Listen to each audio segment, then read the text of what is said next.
ਸਤਿ ਸ਼੍ਰੀ ਅਕਾਲ। ਤੁਸੀਂ ਜੁੜੇ ਹੋਏ ਹੋ ਪੰਜਾਬੀ ਰੇਡੀਓ USA ਦੇ ਨਾਲ ਤੇ ਮੈਂ ਹਾਂ ਪ੍ਰਵੀਨ ਸ਼ਰਮਾ ਲੈ ਕੇ ਹਾਜ਼ਰ ਹਾਂ ਪ੍ਰੋਗਰਾਮ ਖਬਰ ਤੇ ਨਜ਼ਰ। ਖਬਰ ਤੇ ਨਜ਼ਰ ਪ੍ਰੋਗਰਾਮ ਦੇ ਵਿੱਚ ਕਈ ਅਹਿਮ ਤੇ ਕਈ ਖਾਸ ਖਬਰਾਂ ਨੂੰ ਲੈ ਕੇ ਚਰਚਾ ਕਰਨ ਦੇ ਲਈ ਜੁੜ ਚੁੱਕੇ ਨੇ ਪੰਜਾਬ ਤੋਂ ਪੱਤਰਕਾਰ ਦੀਪਕ ਸ਼ਰਮਾ ਚਨਾਰਥਲ ਜੀ। ਸ਼ਰਮਾ ਜੀ, ਸਤਿ ਸ਼੍ਰੀ ਅਕਾਲ। ਸਵਾਗਤ ਹੈ ਜੀ ਪੰਜਾਬੀ ਰੇਡੀਓ USA ਤੇ। ਸਤਿ ਸ਼੍ਰੀ ਅਕਾਲ ਪ੍ਰਵੀਨ ਜੀ, ਸਾਰੇ ਦਰਸ਼ਕਾਂ ਨੂੰ ਸਰੋਤਿਆਂ ਨੂੰ ਪਿਆਰ ਭਰੀ ਸਤਿ ਸ਼੍ਰੀ ਅਕਾਲ। ਸਤਿ ਸ਼੍ਰੀ ਅਕਾਲ ਜੀ। ਪ੍ਰੋਗਰਾਮ ਦੇ ਵਿੱਚ ਅੱਗੇ ਵਧਣ ਤੋਂ ਪਹਿਲਾਂ ਧੰਨਵਾਦ ਕਰਦੇ ਚਲੀਏ ਸਪਾਂਸਰਸ ਦਾ, ਜਿਹੜੇ ਜ਼ਰੀਆ ਬਣਦੇ ਨੇ ਇਹਨਾਂ ਪ੍ਰੋਗਰਾਮਾਂ ਨੂੰ ਤੁਹਾਡੇ ਤੱਕ ਪਹੁੰਚਾਉਣ ਦੇ ਲਈ। ਖਾਲਸਾ ਇੰਸ਼ੋਰੈਂਸ ਏਜੰਸੀ ਵਾਲੇ, ਜਿਨ੍ਹਾਂ ਤੋਂ ਤੁਸੀਂ ਹਰ ਤਰੀਕੇ ਦੀ ਇੰਸ਼ੋਰੈਂਸ ਲੈ ਸਕਦੇ ਹੋ। ਇੰਸ਼ੋਰੈਂਸ ਬਾਰੇ ਪਤਾ ਕਰਨ ਲਈ ਇਹਨਾਂ ਦਾ ਨੰਬਰ ਹੈ 408-272-2500।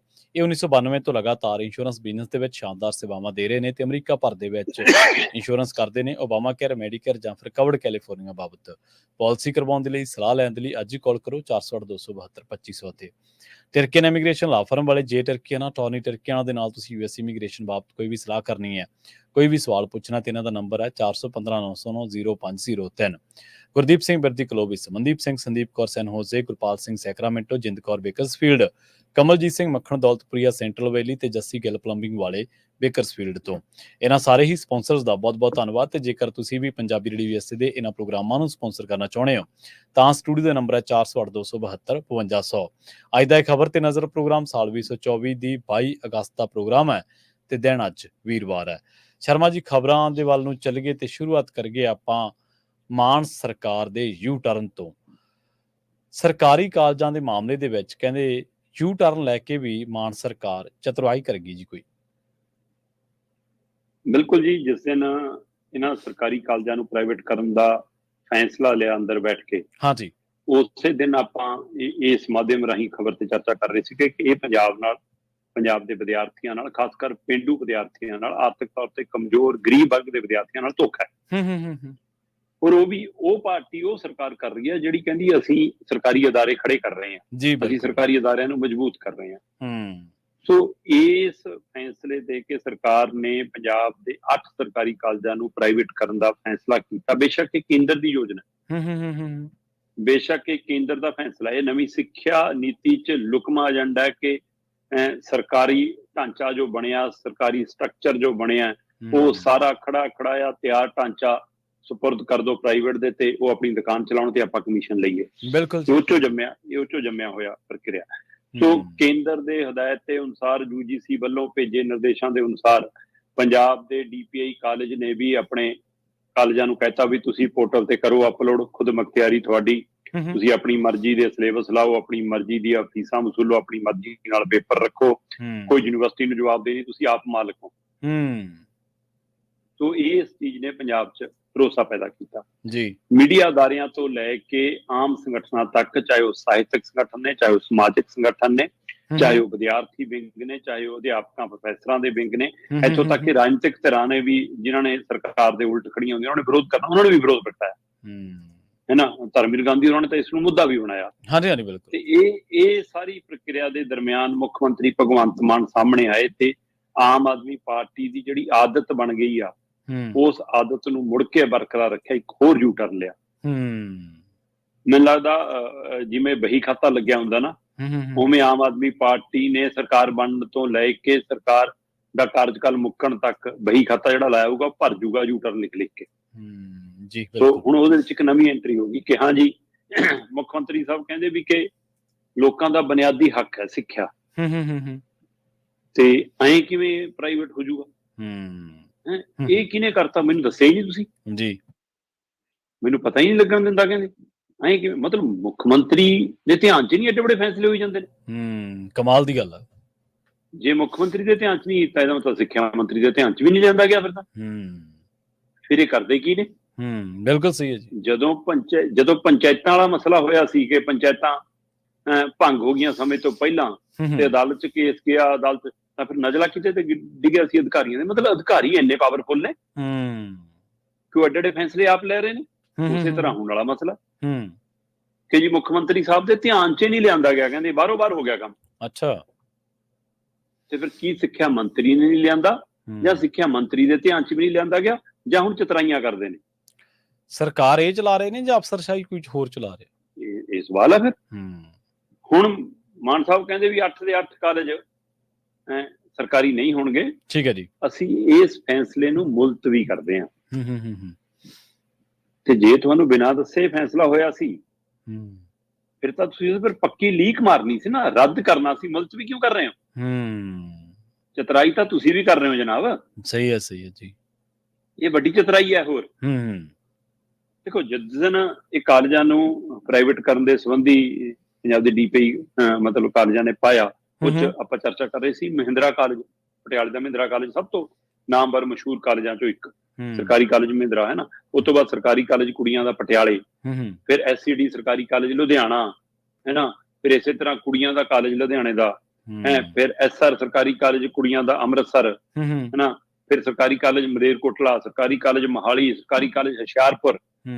ਇਹਨਾਂ ਸਾਰਿਆਂ ਨੂੰ ਤੁਸੀਂ ਪ੍ਰਾਈਵੇਟਕਰਨ ਕਰਨ ਦਾ ਫੈਸਲਾ ਸੁਣਾਤਾ, ਤੇ ਉਹ ਤੋਂ ਬਾਅਦ ਜਦੋਂ ਲੋਕ ਰੋਹ ਜਾਗਿਆ ਜੀ, ਲੋਕਾਂ 'ਚ ਰੋਸਾ ਪਣਪਿਆ, ਫਿਰ ਤੁਸੀਂ ਉਹ ਵਜਨ ਤੋਲ ਕੇ ਦੇਖਦੇ ਹੋ ਕਿ ਵੋਟ ਬੈਂਕ ਵਾਲਾ ਵਜਨ ਕਿੱਧਰ ਜਾਂਦਾ, ਤੁਹਾਨੂੰ ਛੇਤੀ ਡਰ ਲੱਗਣ ਲੱਗਦਾ, ਪੈਰ ਥਿਰਕਣ ਲੱਗ ਜਾਂਦੇ ਨੇ, ਫਿਰ ਤੁਸੀਂ ਉਸ ਫੈਸਲੇ ਤੇ ਯੂ ਟਰਨ ਲੈਂਦੇ ਹੋ। ਪਰ ਇਸ ਵਾਰ ਯੂ ਟਰਨ ਬੜੀ ਚਤਰਾਈ ਨਾਲ ਲਿਆ, ਕਿਉਂਕਿ ਕੇਂਦਰ ਨਾਲ ਆਪਾਂ ਪਹਿਲਾਂ ਵੀ ਗੱਲ ਕਰਦੇ ਆਏ ਕਿ ਇਹ ਬੜਾ ਇੱਕ ਨਪਿਆ ਤੁਲਿਆ ਤਰੀਕਾ ਹੈ, ਮਤਲਬ ਦਿਖਾਉਣ ਨੂੰ ਕਿ ਅਸੀਂ ਕੇਂਦਰ ਮੂਹਰੇ ਝੰਡਾ ਕੱਢ ਕੇ ਖੜਿਆ, ਪਰ ਅਸਲ 'ਚ ਗੋਡੇ ਟੇਕੇ। ਆਪਾਂ 2-3 ਦਿਨ ਪਹਿਲਾਂ ਗ੍ਰੀਨ ਟੈਕਸ ਵਾਲੀ ਗੱਲ ਕਰਕੇ ਹਟੇ ਸੀ, ਗ੍ਰੀਨ ਟੈਕਸ ਲਾਤਾ ਜੀ। ਬਿਲਕੁਲ, ਉਹ ਉਸੇ ਲਗਭਗ ਹੂਬਹੂ ਉਸੇ ਰੂਪਰੇਖਾ 'ਚ ਲੱਗਿਆ ਜੀ 'ਚ ਆਪਾਂ ਗੱਲ ਕੀਤੀ ਸੀ। ਉਹ ਨੋਟੀਫਿਕੇਸ਼ਨ ਹੋ ਗਿਆ। ਨਵੀਆਂ ਗੱਡੀਆਂ ਤੇ ਰਜਿਸਟ੍ਰੇਸ਼ਨ ਵੀ ਮਹਿੰਗੀ ਕਰਤੀ, ਤੇ ਪੁਰਾਣੀਆਂ ਗੱਡੀਆਂ ਤੇ ਹਜ਼ਾਰਾਂ ਰੁਪਏ, ਮਤਲਬ 500 ਰੁਪਏ ਤੋਂ ਲੈ ਕੇ 6000 ਤੱਕ ਰੁਪਏ ਸਾਲਾਨਾ ਗ੍ਰੀਨ ਟੈਕਸ ਲਾਤਾ। ਸੋ ਹੁਣ ਉਹ ਦੋ ਹੀ ਤਰੀਕੇ ਨੇ ਕਿ ਲੋਕਾਂ ਨੂੰ ਇਹ ਕਹਿਣ ਨੂੰ ਕਿ ਦੇਖੋ ਵੀ ਅਸੀਂ ਕੇਂਦਰ ਦੀ ਪੁਰਾਣੀਆਂ ਗੱਡੀਆਂ ਜਿਹੜੀਆਂ ਖਤਮ ਕਰਨ ਵਾਲੀ, ਸਕ੍ਰੈਪ ਕਰਨ ਵਾਲੀ ਪਾਲਿਸੀ ਉਹ ਲਾਗੂ ਨਹੀਂ ਕੀਤੀ, ਪਰ ਆਹ ਨਵਾਂ ਬੋਝ ਲਾ ਕੇ ਲੋਕਾਂ ਨੂੰ ਇਹ ਕਹਿਤਾ ਕਿ ਜਾਂ ਤਾਂ ਨਵੀਂ ਗੱਡੀ ਖਰੀਦੋ, ਨਹੀਂ ਫਿਰ ਉਹ ਸਕ੍ਰੈਪ ਪਾਲਿਸੀ ਨੂੰ ਵਾਧਾ ਦੇ ਰਹੇ ਹੋ ਤੁਸੀਂ। ਬਿਲਕੁਲ ਸਹੀ। ਉਸੇ ਤਰ੍ਹਾਂ ਇਹ ਕੇਂਦਰ ਦੀ ਨਵੀਂ ਸਿੱਖਿਆ ਨੀਤੀ ਨੂੰ ਲਾਗੂ ਕਰਨ ਦਾ ਇੱਕ ਨਵਾਂ ਤਰੀਕਾ ਕੱਢਿਆ ਕਿ ਵੀ ਅਸੀਂ ਆਹ ਫੈਸਲਾ ਪਹਿਲੇ ਪੜਾਅ ਦੇ ਵਿੱਚ ਆਹ ਸਰਕਾਰੀ ਕਾਲਜਾਂ ਨੂੰ ਪ੍ਰਾਈਵੇਟ ਕਰਨ ਦਾ ਲੈ ਲਿਆ। ਹੁਣ ਜਦੋਂ ਲੋਕ ਰੋਹ ਵਧਿਆ ਤਾਂ ਕਹਿੰਦੇ ਜੀ ਅਸੀਂ ਇਹ ਫੈਸਲਾ ਮੁਲਤਵੀ ਕਰਦੇ ਹਾਂ, ਰੱਦ ਨਹੀਂ ਕਰ ਰਹੇ ਤੁਸੀਂ। 8 ਕਾਲਜਾਂ ਨੂੰ ਖੁਦਮੁਖਤਿਆਰ ਬਣਾਉਣ ਦਾ ਫੈਸਲਾ ਪੰਜਾਬ ਸਰਕਾਰ ਨੇ ਮੁਲਤਵੀ ਕੀਤਾ। ਠੀਕ ਹੈ ਜੀ। ਨਾਲ ਹੀ ਕੀ ਲਿਖਿਆ, ਕਹਿੰਦੇ ਜੀ ਵਿਦਿਅਕ ਮਾਹਿਰਾਂ ਤੋਂ ਮਿਲੀ ਫੀਡਬੈਕ ਕਰਕੇ ਅਸੀਂ ਇਸ ਮਾਮਲੇ 'ਚ ਕੋਈ ਕਾਹਲ ਨਹੀਂ ਕਰ ਰਹੇ। ਠੀਕ ਹੈ ਜੀ। ਮਤਲਬ ਕਰਾਂਗੇ, ਹਲੇ ਕਾਹਲ ਨਹੀਂ ਹੈ ਸਾਨੂੰ, ਹੈ ਨਾ। ਇਸ ਨੂੰ ਮੁੜ ਵਿਚਾਰਿਆ ਜਾਵੇਗਾ ਜੀ। ਇਸ ਬਾਰੇ ਮਾਹਿਰਾਂ ਦੀ ਕੋਈ ਕਮੇਟੀ ਕਾਇਮ ਕੀਤੇ ਜਾਣ ਦੀ ਵੀ ਸੰਭਾਵਨਾ ਹੈ। ਮਤਲਬ ਖਤਰਾ ਫੌਰੀ ਤੌਰ ਤੇ ਟਲਿਆ, ਪੱਕੇ ਤੌਰ ਤੇ ਨਹੀਂ ਟਲਿਆ। ਔਰ ਇਹ ਸਾਰਾ ਕਾਰਪੋਰੇਟ ਘਰਾਣਿਆਂ ਦਾ ਗਲਬਾ ਏ। ਚੰਡੀਗੜ੍ਹ ਦੀ ਉਦਾਹਰਨ ਬਹੁਤ ਵੱਡੀ ਹੈ। ਬਿਜਲੀ ਮਹਿਕਮਾ ਕਰੋੜਾਂ ਰੁਪਈਆ ਮੁਨਾਫੇ 'ਚ ਜਾ ਰਿਹਾ ਸੀ, ਉਹਦੇ ਬਾਵਜੂਦ ਇਹਨਾਂ ਦੀ ਅਰਬਾਂ ਖਰਬਾਂ ਦੀ ਇੱਥੇ ਦੀ ਜਾਇਦਾਦ, ਸਾਰਾ ਬਿਜਲੀ ਦਫ਼ਤਰ, ਅਮਲਾ ਗੱਡੀਆਂ ਦਫ਼ਤਰ, ਹੈ ਨਾ, ਬਿਜਲੀ ਦੇ ਉਹ ਸਾਰੇ ਸੈਂਟਰ, ਸਾਰਾ ਕੁਛ 1 ਰੁਪਈਆ ਲੀਜ਼ ਮਨੀ ਤੇ ਪ੍ਰਾਈਵੇਟ ਘਰਾਣੇ ਨੂੰ ਦੇਤਾ, ਬਣਿਆ ਵਾ ਸਰਕਾਰੀ ਪੈਸੇ ਨਾਲ। ਉਸੇ ਤਰ੍ਹਾਂ ਇਹ ਕਾਲਜ, ਇਹ ਇਮਾਰਤਾਂ, ਇਹ ਬਿਲਡਿੰਗਾਂ, ਇਹ ਢਾਂਚਾ, ਇਹ ਸਿਸਟਮ ਸਾਰਾ ਬਣਿਆ ਲੋਕਾਂ ਦੇ ਟੈਕਸ ਵਾਲੇ ਸਰਕਾਰੀ ਪੈਸੇ ਨਾਲ, ਤੇ ਚਲਾਉਣਗੇ ਪ੍ਰਾਈਵੇਟ ਅਦਾਰੇ, ਮਾਲਕ ਉਹ ਬਣਾਤੇ। ਇਹ ਏਅਰਪੋਰਟ ਵਾਲੇ ਅਵਾਨੀ ਅਡਾਨੀ ਵਾਲਾ ਹੀ ਫਾਰਮੂਲਾ ਬਿਲਕੁਲ ਸਹੀ ਹੈ। ਤੇ ਮੁੱਖ ਮੰਤਰੀ ਭਗਵੰਤ ਮਾਨ ਹੋਰੀ ਉਹ ਚੋਂ ਬਾਹਰ ਨਹੀਂ ਗਏ। ਉਹਨਾਂ ਨੇ ਇਹ ਚਾਹੇ ਜ਼ਿਮਨੀ ਚੋਣਾਂ, ਚਾਹੇ ਪੰਚਾਇਤੀ ਚੋਣਾਂ, ਚਾਹੇ ਫੌਰੀ ਚੋਣਾਂ, ਉਹਨਾਂ ਨੂੰ ਧਿਆਨ 'ਚ ਰੱਖ ਕੇ ਪਿਛਾਂਹ ਹਟੇ ਨੇ। ਅੱਜ ਨਹੀਂ ਤਾਂ ਕੱਲ ਕੇਂਦਰ ਦੇ ਦਬਾਅ ਦੇ ਚੱਲਦਿਆਂ ਇਹ 8 ਕਿਉਂ ਪੰਜਾਬ ਦੇ ਸਾਰੇ ਸਰਕਾਰੀ ਕਾਲਜ ਪ੍ਰਾਈਵੇਟ ਹੋਣਗੇ। ਤੇ ਜੇ ਲੋਕ ਲਹਿਰ ਨਾ ਬਣੀ ਤਾਂ ਫਿਰ ਉਹ ਦਿਨ ਦੂਰ ਨਹੀਂ ਗਏ ਜਿਸ ਦਿਨ ਪੰਜਾਬ ਦਾ ਹਰ ਸਰਕਾਰੀ ਸਕੂਲ ਕਾਲਜ ਪ੍ਰਾਈਵੇਟ ਹੋਏਗਾ। ਜੀ ਬਿਲਕੁਲ। ਯੂ ਟਰਨ ਦਾ ਤਾਂ ਕੋਈ ਜ਼ਿਆਦਾ ਲੰਬਾ ਚੌੜਾ ਕੰਮ ਨਹੀਂਗਾ। ਇੱਕੋ ਹੀ ਮਤਲਬ ਹੈ ਕਿ ਜਾਂ ਤਾਂ ਤੁਸੀਂ ਫੈਸਲਾ ਥੋਪਣ ਦੀ ਲੋਕਾਂ ਤੇ ਕੋਸ਼ਿਸ਼ ਕੀਤੀ ਤੇ ਉਸ ਤੋਂ ਬਾਅਦ ਲੋਕਾਂ ਦਾ ਦਬਾਅ ਬਣਿਆ ਤੇ ਤੁਸੀਂ ਪੈਰ ਪਿਛਾਂਹ ਖਿੱਚ ਲਏ, ਤੇ ਜਾਂ ਫਿਰ ਇਹਨੂੰ ਲਾਗੂ ਕਰਨ ਤੋਂ ਪਹਿਲਾਂ ਪੂਰੀ ਤਰ੍ਹਾਂ ਸਟੱਡੀ ਨਹੀਂ ਕੀਤਾ ਗਿਆ। ਇਹਦੇ ਦੋ ਹੀ ਮਤਲਬ ਨੇ, ਇਹਦਾ ਹੋਰ ਕੋਈ ਮਤਲਬ ਨਹੀਂ। ਕੋਈ ਵੀ ਫੈਸਲਾ ਜਾਂ ਤਾਂ ਤੁਹਾਡੇ ਸਲਾਹਕਾਰ ਚੰਗੇ ਨਹੀਂ, ਹਾਂਜੀ, ਔਰ ਜੇ ਤੁਹਾਨੂੰ ਹਰ ਗੱਲ ਲਾਗੂ ਕਰਨ ਤੋਂ ਪਹਿਲਾਂ ਟੈਸਟ ਕਰਨ ਦੀ ਆਦਤ ਪੈ ਗਈ। ਹਾਂਜੀ, ਪ੍ਰਕਾਸ਼ ਸਿੰਘ ਬਾਦਲ ਦੀ ਆਲੋਚਨਾ ਹੁੰਦੀ ਸੀ, ਤੁਹਾਨੂੰ ਯਾਦ ਹੋਣਾ, ਕਿਉਂਕਿ ਤੁਸੀਂ ਤਾਂ ਰਾਜਧਾਨੀ 'ਚ ਬੈਠੇ ਹੋ ਤੇ ਤੁਹਾਡਾ ਵਾਹ ਵਾਸਤਾ ਵੀ ਪੈਂਦਾ ਰਹਿੰਦਾ। ਮਤਲਬ ਕਿ ਜੇ ਕੋਈ ਸਵਾਲ ਕਰਨਾ ਮੀਡੀਆ ਨੇ, ਕਾਕਾ ਜੀ ਮੈਨੂੰ ਇਹਦੇ ਬਾਰੇ ਪਤਾ ਨਹੀਂ, ਉਹਨਾਂ ਦਾ ਇਹ ਸਿੱਧਾ ਜੀ ਸਪਸ਼ਟ ਜਿਹਾ ਉਸੇ ਨਕਸ਼ੇ ਕਦਮ ਤੇ ਭਗਵੰਤ ਮਾਨ। ਅੱਛਾ ਕਾਕਾ ਜੀ ਐਂ ਵੀ ਹੋ ਗਿਆ, ਮੈਨੂੰ ਨਹੀਂ ਪਤਾ। ਹਾਂਜੀ, ਪਤਾ ਕਰਨਾ ਕੋਈ ਨਾ, ਬੜਾ ਹਾਂਜੀ, ਮਤਲਬ ਅਣਜਾਣਤਾ ਪ੍ਰਗਟਾਉਣੀ। ਇਹ ਨਹੀਂ ਲੱਗਦਾ ਕਿ ਤੁਸੀਂ ਸਿਆਸੀ ਤੌਰ ਤੇ ਕੋਈ ਚੰਗੀ ਚੀਜ਼ ਹੈ? ਇਹਦਾ ਮਤਲਬ ਤੁਸੀਂ ਅਗਿਆਨਤਾ ਜਾਂ ਅਣਜਾਣਤਾ ਪ੍ਰਗਟਾ ਕੇ ਤੁਸੀਂ ਉਹਦੇ 'ਚ ਚੋਰ ਮੋਰੀ 'ਚੋਂ ਨਿਕਲ ਨਹੀਂ ਸਕਦੇ ਜੀ। ਨਹੀਂ ਪਤਾ। ਅਗਲੀ ਖਬਰ ਦੇ ਵੱਲ ਵਧੀਏ। ਕਹਿੰਦੇ ਆਮ ਆਦਮੀ ਪਾਰਟੀ ਦਾ ਜਿਹੜਾ ਵਿਹੜਾ ਉਹ ਕਲੇਸ਼ੀ ਘਰ ਬਣ ਚੁੱਕਿਆ ਜੀ। ਇਹ ਤਾਂ ਪ੍ਰਵੀਨ ਜੀ ਕੋਈ ਜੱਗੋ ਤੇਰਵੀਂ ਥੋੜਾ ਜੀ। ਵੈਸੇ ਤਾਂ ਆਮ ਆਦਮੀ ਪਾਰਟੀ ਅੱਜ ਕੱਲ੍ਹ ਰਾਸ਼ਟਰੀ ਪਾਰਟੀ ਹੈ ਜੀ ਤੇ ਬਿਲਕੁਲ। ਇਹਨਾਂ ਦੇ ਕਲੇਸ਼ ਰਾਸ਼ਟਰ ਪੱਧਰ ਤੇ ਨੇ, ਦੇਸ਼ ਦੀ ਰਾਜਧਾਨੀ ਤੱਕ ਜਿਨ੍ਹਾਂ ਦੇ ਕਲੇਸ਼ ਨੇ। ਉਹ ਰਾਜਨੀਤਿਕ ਤੌਰ ਤੇ ਵਿਰੋਧੀ ਦਲਾਂ ਨਾਲ ਹੁਣ ਵੱਖਰੀ ਗੱਲ ਹੈ, ਉਹ ਸਿਸਟਮ ਖਿਲਾਫ ਲੜਾਈ ਲੜਦੇ ਆ, ਹੁਣ ਵੱਖਰੀ ਗੱਲ ਹੈ। ਆਪਣੇ ਘਰ ਦੇ ਅੰਦਰ ਨੇ। ਆਪਾਂ ਕੱਲ ਵੀ ਗੱਲ ਕਰ ਰਹੇ ਸੀ, ਉਹ ਰਾਜ ਸਭਾ ਮੈਂਬਰ ਇਹਨਾਂ ਦੀ ਜਿਹੜੀ ਹੈ ਨਾ ਸਵਾਤੀ ਮਾਲੀਵਾਲ, ਹਾਂਜੀ ਹਾਂਜੀ ਹੈ ਨਾ, ਤੇ ਉਸੇ ਤਰ੍ਹਾਂ ਮਤਲਬ ਰਾਘਵ ਚੱਡਾ ਅੱਜ ਕੱਲ ਚੁੱਪ ਜਿਹੀ ਨੇ ਅਜੇ ਤੱਕ। ਮਤਲਬ ਕਲੇਸ਼ ਤਾਂ ਆਪਣੇ ਘਰ ਚ ਵੀ ਹੈਗਾ, ਪਰ ਆਪਾਂ ਜਿਹੜੇ ਕਲੇਸ਼ ਤੇ ਨਜ਼ਰ ਰੱਖ ਰਹੇ ਹਾਂ, ਆਪਣਾ ਵਾਹ ਵਾਸਤਾ ਹੈਗਾ ਪੰਜਾਬ ਨਾਲ ਜੀ। ਤੇ ਪੰਜਾਬ ਦੀ ਰਾਜਧਾਨੀ ਤੋਂ ਲੈ ਕੇ ਪੰਜਾਬ ਦੀ ਸੂਬਾ ਸਰਕਾਰ ਤੱਕ ਜੋ ਸਥਿਤੀ ਹੈ, ਉਸ ਨੂੰ ਦੇਖਦਿਆਂ ਲੱਗਦਾ ਹੈ ਕਿ ਆਮ ਆਦਮੀ ਪਾਰਟੀ ਸੂਬੇ ਦਾ ਕੀ ਭਲਾ ਕਰੂਗੀ ਜਦੋਂ ਆਪਣੇ ਘਰ ਦੇ ਕਲੇਸ਼ ਨਹੀਂ ਇਹਨਾਂ ਤੋਂ ਨਿਬੜਦੇ। ਤਾਜ਼ਾ ਕਲੇਸ਼ ਨਵਾਂ ਪੈ ਗਿਆ। ਉਹ ਆਪਾਂ ਕੱਲ ਗੱਲ ਕਰ ਰਹੇ ਸੀਗੇ, ਐਮਐਲਏ ਹਰਮੀਤ ਪਠਾਨ ਮਾਜਰੇ ਵਾਲੀ, ਜਿਹੜੀ ਆਪਣੇ ਆਪ ਨੂੰ ਉਹਦੇ ਰਿਸ਼ਤੇ ਚ ਘਰ ਵਾਲੀ ਦੱਸਦੀ ਹੈ, ਤੇ ਹਰਮੀਤ ਪਠਾਨ ਮਾਜਰਾ ਕਹਿੰਦਾ ਮੇਰਾ ਉਹਦੇ ਨਾਲ ਕੋਈ ਰਿਸ਼ਤਾ ਨਹੀਂ। ਮਤਲਬ ਇੱਕ ਪਾਸੇ ਉਹ ਜਨਾਨੀ ਕਹਿੰਦੀ ਕਿ ਨਛੱਤਰ ਸਿੰਘ ਮੇਰੇ ਨਾਲ ਛੇੜਖਾਨੀ ਕਰਦਾ, ਮੇਰੇ ਨਾਲ ਸਰੀਰਕ ਸ਼ੋਸ਼ਣ ਦੀ ਕੋਸ਼ਿਸ਼ ਕਰਦਾ, ਮੇਰੇ ਨਾਲ ਜ਼ਬਰਦਸਤੀ ਕਰਨ ਦੀ ਕੋਸ਼ਿਸ਼ ਕਰਦਾ। ਫਿਰ ਉਹ ਬੜੇ ਤੈ ਨਪੇ ਤੁਲੇ ਸ਼ਬਦਾਂ ਵਾਲੀ ਇੱਕ ਵੀਡੀਓ ਜਾਰੀ ਕਰਦੀ ਹੈ, ਕਲਿੱਪ ਜਾਰੀ ਕਰਦੀ ਹੈ, ਉਹ ਅਗਲਾ ਪਿਛਲਾ ਉਹਦਾ ਐਡਿਟ ਹੋਇਆ ਸਾਰਾ ਕੁਝ। ਹਾਂਜੀ ਹਾਂਜੀ। ਤੇ ਬੇਸ਼ੱਕ ਉਹਦੇ ਵਿੱਚ ਨਛੱਤਰ ਸਿੰਘ ਸ਼ੱਕੀ ਰੂਪ ਚ ਨਜ਼ਰ ਆ ਰਿਹਾ, ਉਹਦੇ ਬੋਲ, ਉਹਦੀ ਬੋਡੀ ਲੈਂਗੁਏਜ, ਉਹਦੇ ਟਿੱਪਣੀਆਂ ਉਹ ਸੱਭਿਅਕ ਨਹੀਂ ਹੈਗੀਆਂ, ਇੱਕ ਔਰਤ ਪ੍ਰਤੀ ਸਨਮਾਨਜਨਕ ਨਹੀਂ ਹੈਗੀਆਂ, ਹੈਨਾ। ਪਰ ਬੀਬੀ ਜਿਸ ਬੜੀ ਸੋਚ ਸਮਝ ਕੇ ਉਹਦੇ ਵਿੱਚ ਬੋਲਦੀ ਨਜ਼ਰ ਆਈ ਇੱਕ ਦੋ ਅੱਖਰ, ਉਹ ਤੋਂ ਪਤਾ ਲੱਗਦਾ ਕਿ ਬੀਬੀ ਪ੍ਰਪੇਅਰ ਹੈ ਕਿ ਮੈਂ ਵੀਡੀਓ ਬਣਾਉਣੀ ਹੈ। ਬਿਲਕੁਲ ਸਹੀ ਹੈ ਜੀ ਜੀ, ਹੈ ਨਾ। ਉਹ ਝਲਕਾਰਾ ਮਿਲਦਾ ਕਿ ਇਹਦੇ ਪਿੱਛੇ ਹੁਣ ਇਹ ਤੋਂ ਅੱਗੇ ਪਿੱਛੇ ਕੀ ਸੀਗਾ ਉਸ ਫਿਲਮ ਦਾ ਸੀਨ, ਉਹ ਕਿਸੇ ਨੂੰ ਨਹੀਂ ਪਤਾ। ਇਹ ਤੋਂ ਪਹਿਲਾਂ ਦੇ ਇਹੋ ਜਿਹੇ ਕੀ ਮਸਲੇ ਸੀ, ਉਹ ਪਹਿਲਾਂ ਕਿਉਂ ਨਹੀਂ ਪਤਾ। ਹੁਣ ਇਸ ਮਸਲੇ ਨੇ ਇਸ ਨੂੰ ਹੋਰ ਸ਼ੱਕੀ ਇਸ ਲਈ ਬਣਾਤਾ ਕਿ ਹਰਮੀਤ ਪਠਾਨ ਮਾਜਰਾ ਕਹਿੰਦਾ ਮੇਰਾ ਉਸ ਜਨਾਨੀ ਨਾਲ ਕੋਈ ਸੰਬੰਧ ਨਹੀਂ, ਮੇਰਾ ਨਾਂ ਨਾ ਜੋੜਿਓ, ਮੇਰਾ ਤਾਂ ਆਪਣਾ ਕੇਸ ਚੱਲਦਾ ਕਹਿੰਦਾ ਉਹਦੇ ਨਾਲ। ਅੱਛਾ। ਹੁਣ ਇਹ ਨਵਾਂ ਵੈਸੇ ਜਿਹੜਾ ਆਮ ਆਦਮੀ ਪਾਰਟੀ ਦਾ ਬੇਟਾ ਕਲੇਸੀ ਘਰ ਬਣਿਆ ਬਾਈ ਜੀ, ਜਿੱਦਣ ਸਰਕਾਰ ਬਣੀ ਸੀ ਉਦਣ ਵਿਜੇ ਸਿੰਗਲ ਵਾਲਾ ਮੁੱਦਾ ਸਾਹਮਣੇ ਆ ਗਿਆ ਸੀ। ਠੀਕ ਹੈ। ਤੇ ਸਰਕਾਰ ਨੇ ਕੀ ਕਿਹਾ ਸੀ ਕਿ ਅਸੀਂ ਫੜ ਲਿਆ ਚੋਰ, ਤੇ ਜੇ ਉਹ ਚੋਰ ਸੀ ਤਾਂ ਉਹ ਐਮਐਲਏ ਕਿਉਂ ਹੈ ਅਜੇ ਤੱਕ? ਜੀ ਜੀ ਬਿਲਕੁਲ। ਤੇ ਜੇ ਉਹ ਚੋਰ ਨਹੀਂ ਸੀ, ਤੁਸੀਂ ਸਿਰਫ ਸਕੀਮ ਲਾਈ ਸੀ, ਤਾਂ ਫਿਰ ਉਹਨੂੰ ਬਦਨਾਮ ਕਿਉਂ ਕੀਤਾ? ਹੈ ਨਾ। ਫਿਰ ਸਰਾਰੀ ਕਾਂਡ ਵਾਪਰ ਗਿਆ, ਹਾਂਜੀ, ਤੇ ਤੁਸੀਂ ਬਚਾਉਣ ਤੇ ਲੱਗੇ ਰਹੇ, ਹੈ ਨਾ। ਫਿਰ ਅਮਿਤ ਰਤਨ ਕਾਂਡ ਵਾਪਰ ਗਿਆ, ਹੈ ਨਾ, ਤੁਹਾਨੂੰ ਤਾਂ ਵੀ ਕੋਈ ਸ਼ਰਮ ਨਹੀਂ ਆਈ ਹੈ। ਫਿਰ ਕਟਾਰੂ ਚੱਕ ਪੂਰਾ ਪੰਜਾਬ ਸ਼ਰਮਸਾਰ ਸੀ, ਪਰ ਤੁਹਾਨੂੰ ਤੇ ਤੁਹਾਡੀ ਪਾਰਟੀ ਦੇ ਲੀਡਰਾਂ ਨੂੰ ਸ਼ਰਮ ਹੀ ਨਹੀਂ ਸੀ, ਹੈ ਨਾ। ਫਿਰ ਉਸ ਤੋਂ ਬਾਅਦ ਕੋਠੀ ਕਾਂਡ ਵਾਪਰਿਆ ਮਾਣੂਕੇ ਵਾਲਾ, ਤੇ ਆ ਹੁਣ ਤਾਜ਼ਾ, ਹੈ ਨਾ, ਮਤਲਬ ਕਿ ਨਛੱਤਰ ਸਿੰਘ ਕਹਿੰਦਾ ਮੇਰੀ ਕੋਠੀ ਦੱਬਣ ਦੀ ਕੋਸ਼ਿਸ਼ ਆ ਜੀ, ਮਤਲਬ ਮਾਣੂਕੇ ਵਾਲਾ ਕਾਂਡ ਵੀ ਹੈਗਾ, ਹੈ ਨਾ। ਤੇ ਇੱਧਰ ਉਹ ਬੀਬੀ ਕਹਿੰਦੀ ਕਿ ਨਹੀਂ ਇਹ ਸਰੀਰਕ ਸ਼ੋਸ਼ਣ ਦਾ ਮਸਲਾ ਹੈ, ਇਹ ਜ਼ਬਰਦਸਤੀ ਦਾ ਮਸਲਾ ਹੈ, ਇਹਦਾ ਮਤਲਬ ਇਹ ਕਟਾਰੂ ਚੱਕ ਕਹਿੰਦਾ ਇਹੋ ਜਿਹਾ ਮਸਲਾ ਵੀ ਹੈਗਾ। ਸੋ ਇਹ ਹੁਣ ਜਿਹੜਾ ਨਵਾਂ ਵਿਵਾਦ ਖੜਾ ਹੋਇਆ, ਇਹਨੇ ਸਪਸ਼ਟ ਕਰਤਾ ਕਿ ਆਮ ਆਦਮੀ ਪਾਰਟੀ ਦੇ ਘਰੇ ਇੱਕ ਕਲੇਸ਼ ਹੈ, ਇੱਕ ਆਪਣੀ ਲੜਾਈ ਆ। ਮਤਲਬ ਪੰਜਾਬ ਦੇ ਲੋਕਾਂ ਨੇ ਕਿਸ ਉਮੀਦ ਨਾਲ ਚੁਣਿਆ ਸੀ ਕਿ ਤੁਸੀਂ ਪੰਜਾਬ ਦੇ ਮਸਲੇ ਹੱਲ ਕਰੋਗੇ? ਜੀ ਜੀ ਬਿਲਕੁਲ। ਜਿਹੜਾ ਐਮਐਲਏ ਆਪਣਾ ਘਰੇਲੂ ਕਲੇਸ਼ ਨਹੀਂ ਨਿਬੇੜ ਸਕਦਾ ਜੀ, ਹੈ ਨਾ, ਜਿਹੜੇ ਲੀਡਰ ਆਪਣੇ ਹਲਕੇ ਦੇ ਲੋਕਾਂ ਦੀ ਰੱਖਿਆ ਕਰਨ ਦੀ, ਇਹਨਾਂ ਦੀ ਕੋਠੀਆਂ ਕਬਜ਼ਾਉਣ ਦੀਆਂ ਖਬਰਾਂ ਆਉਣ ਲੱਗ ਜਾਣ, ਹੈ ਨਾ, ਜਿਹੜੇ ਲੀਡਰਾਂ ਦੇ ਉੱਤੇ ਸ਼ੋਸ਼ਨਾਂ ਦੇ ਦੋਸ਼ ਲੱਗਣ ਲੱਗ ਜਾਣ, ਹੈ ਨਾ, ਤੇ ਉਹ ਫਿਰ ਆਪਣੇ ਸੂਬੇ ਦਾ, ਆਪਣੇ ਹਲਕੇ ਦਾ, ਆਪਣੇ ਲੋਕਾਂ ਦਾ ਕੀ ਭਲਾ ਕਰਨਗੇ? ਕੀ ਉਮੀਦ ਕਰੋਗੇ ਇਹਨਾਂ ਤੋਂ? ਹੁਣ ਨਛੱਤਰ ਸਿੰਘ ਕਹਿੰਦਾ ਵੀ ਇਹ ਕੋਠੀ ਕਬਜ਼ਾਉਣ ਦਾ ਮਾਮਲਾ ਜੀ, ਹੈ ਨਾ, ਕਿ ਮੈਂ ਆਪਣੇ ਭਤੀਜੇ ਤੋਂ ਬਚਾ ਕੇ ਚਾਬੀ ਇਹਨੂੰ ਦਿੱਤੀਆਂ ਸੀ, ਇਹਨੂੰ ਪਾਵਰ ਅਟਾਰਨੀ ਵੀ ਦਿੱਤੀ ਸੀ, ਮੈਂ ਇਹਨੂੰ ਧੀ ਮੰਨਦਾ, ਪਰ ਤੇਰੇ ਬੋਲਾਂ ਚ ਨਛੱਤਰ ਸਿੰਘ ਧੀ ਵਾਲਾ ਲੱਛਣ ਨਹੀਂ ਹੈਗੇ, ਹੈ ਨਾ। ਪਰ ਉਹ ਬੀਬੀ ਦੀ ਜੇ ਆਪਣੇ ਘਰ ਵਾਲੇ ਨਾਲ ਵੀ ਨਹੀਂ ਬਣਦੀ, ਉੱਥੇ ਵੀ ਕੇਸ ਚੱਲਦਾ, ਤਾਂ ਸਵਾਲਾਂ ਦੇ ਘੇਰੇ ਚ ਬੀਬੀ ਵੀ ਆ ਗਈ, ਤੇ ਹਰਮੀਤ ਕਹਿੰਦਾ ਮੇਰਾ ਉਹਦੇ ਨਾਲ ਕੋਈ ਰਿਸ਼ਤਾ ਨਹੀਂਗਾ। ਹਰਮੀਤ ਦਾ ਆਪਣਾ ਇੱਕ ਕਲੇਸ਼ ਹੈ ਜੀ ਜੀ, ਉਹਦੇ ਆਪਣੇ ਘਰ ਇੱਕ ਵੱਖਰਾ ਪਹਿਲੂ ਚੱਲਦੇ ਨੇ ਹਜੇ।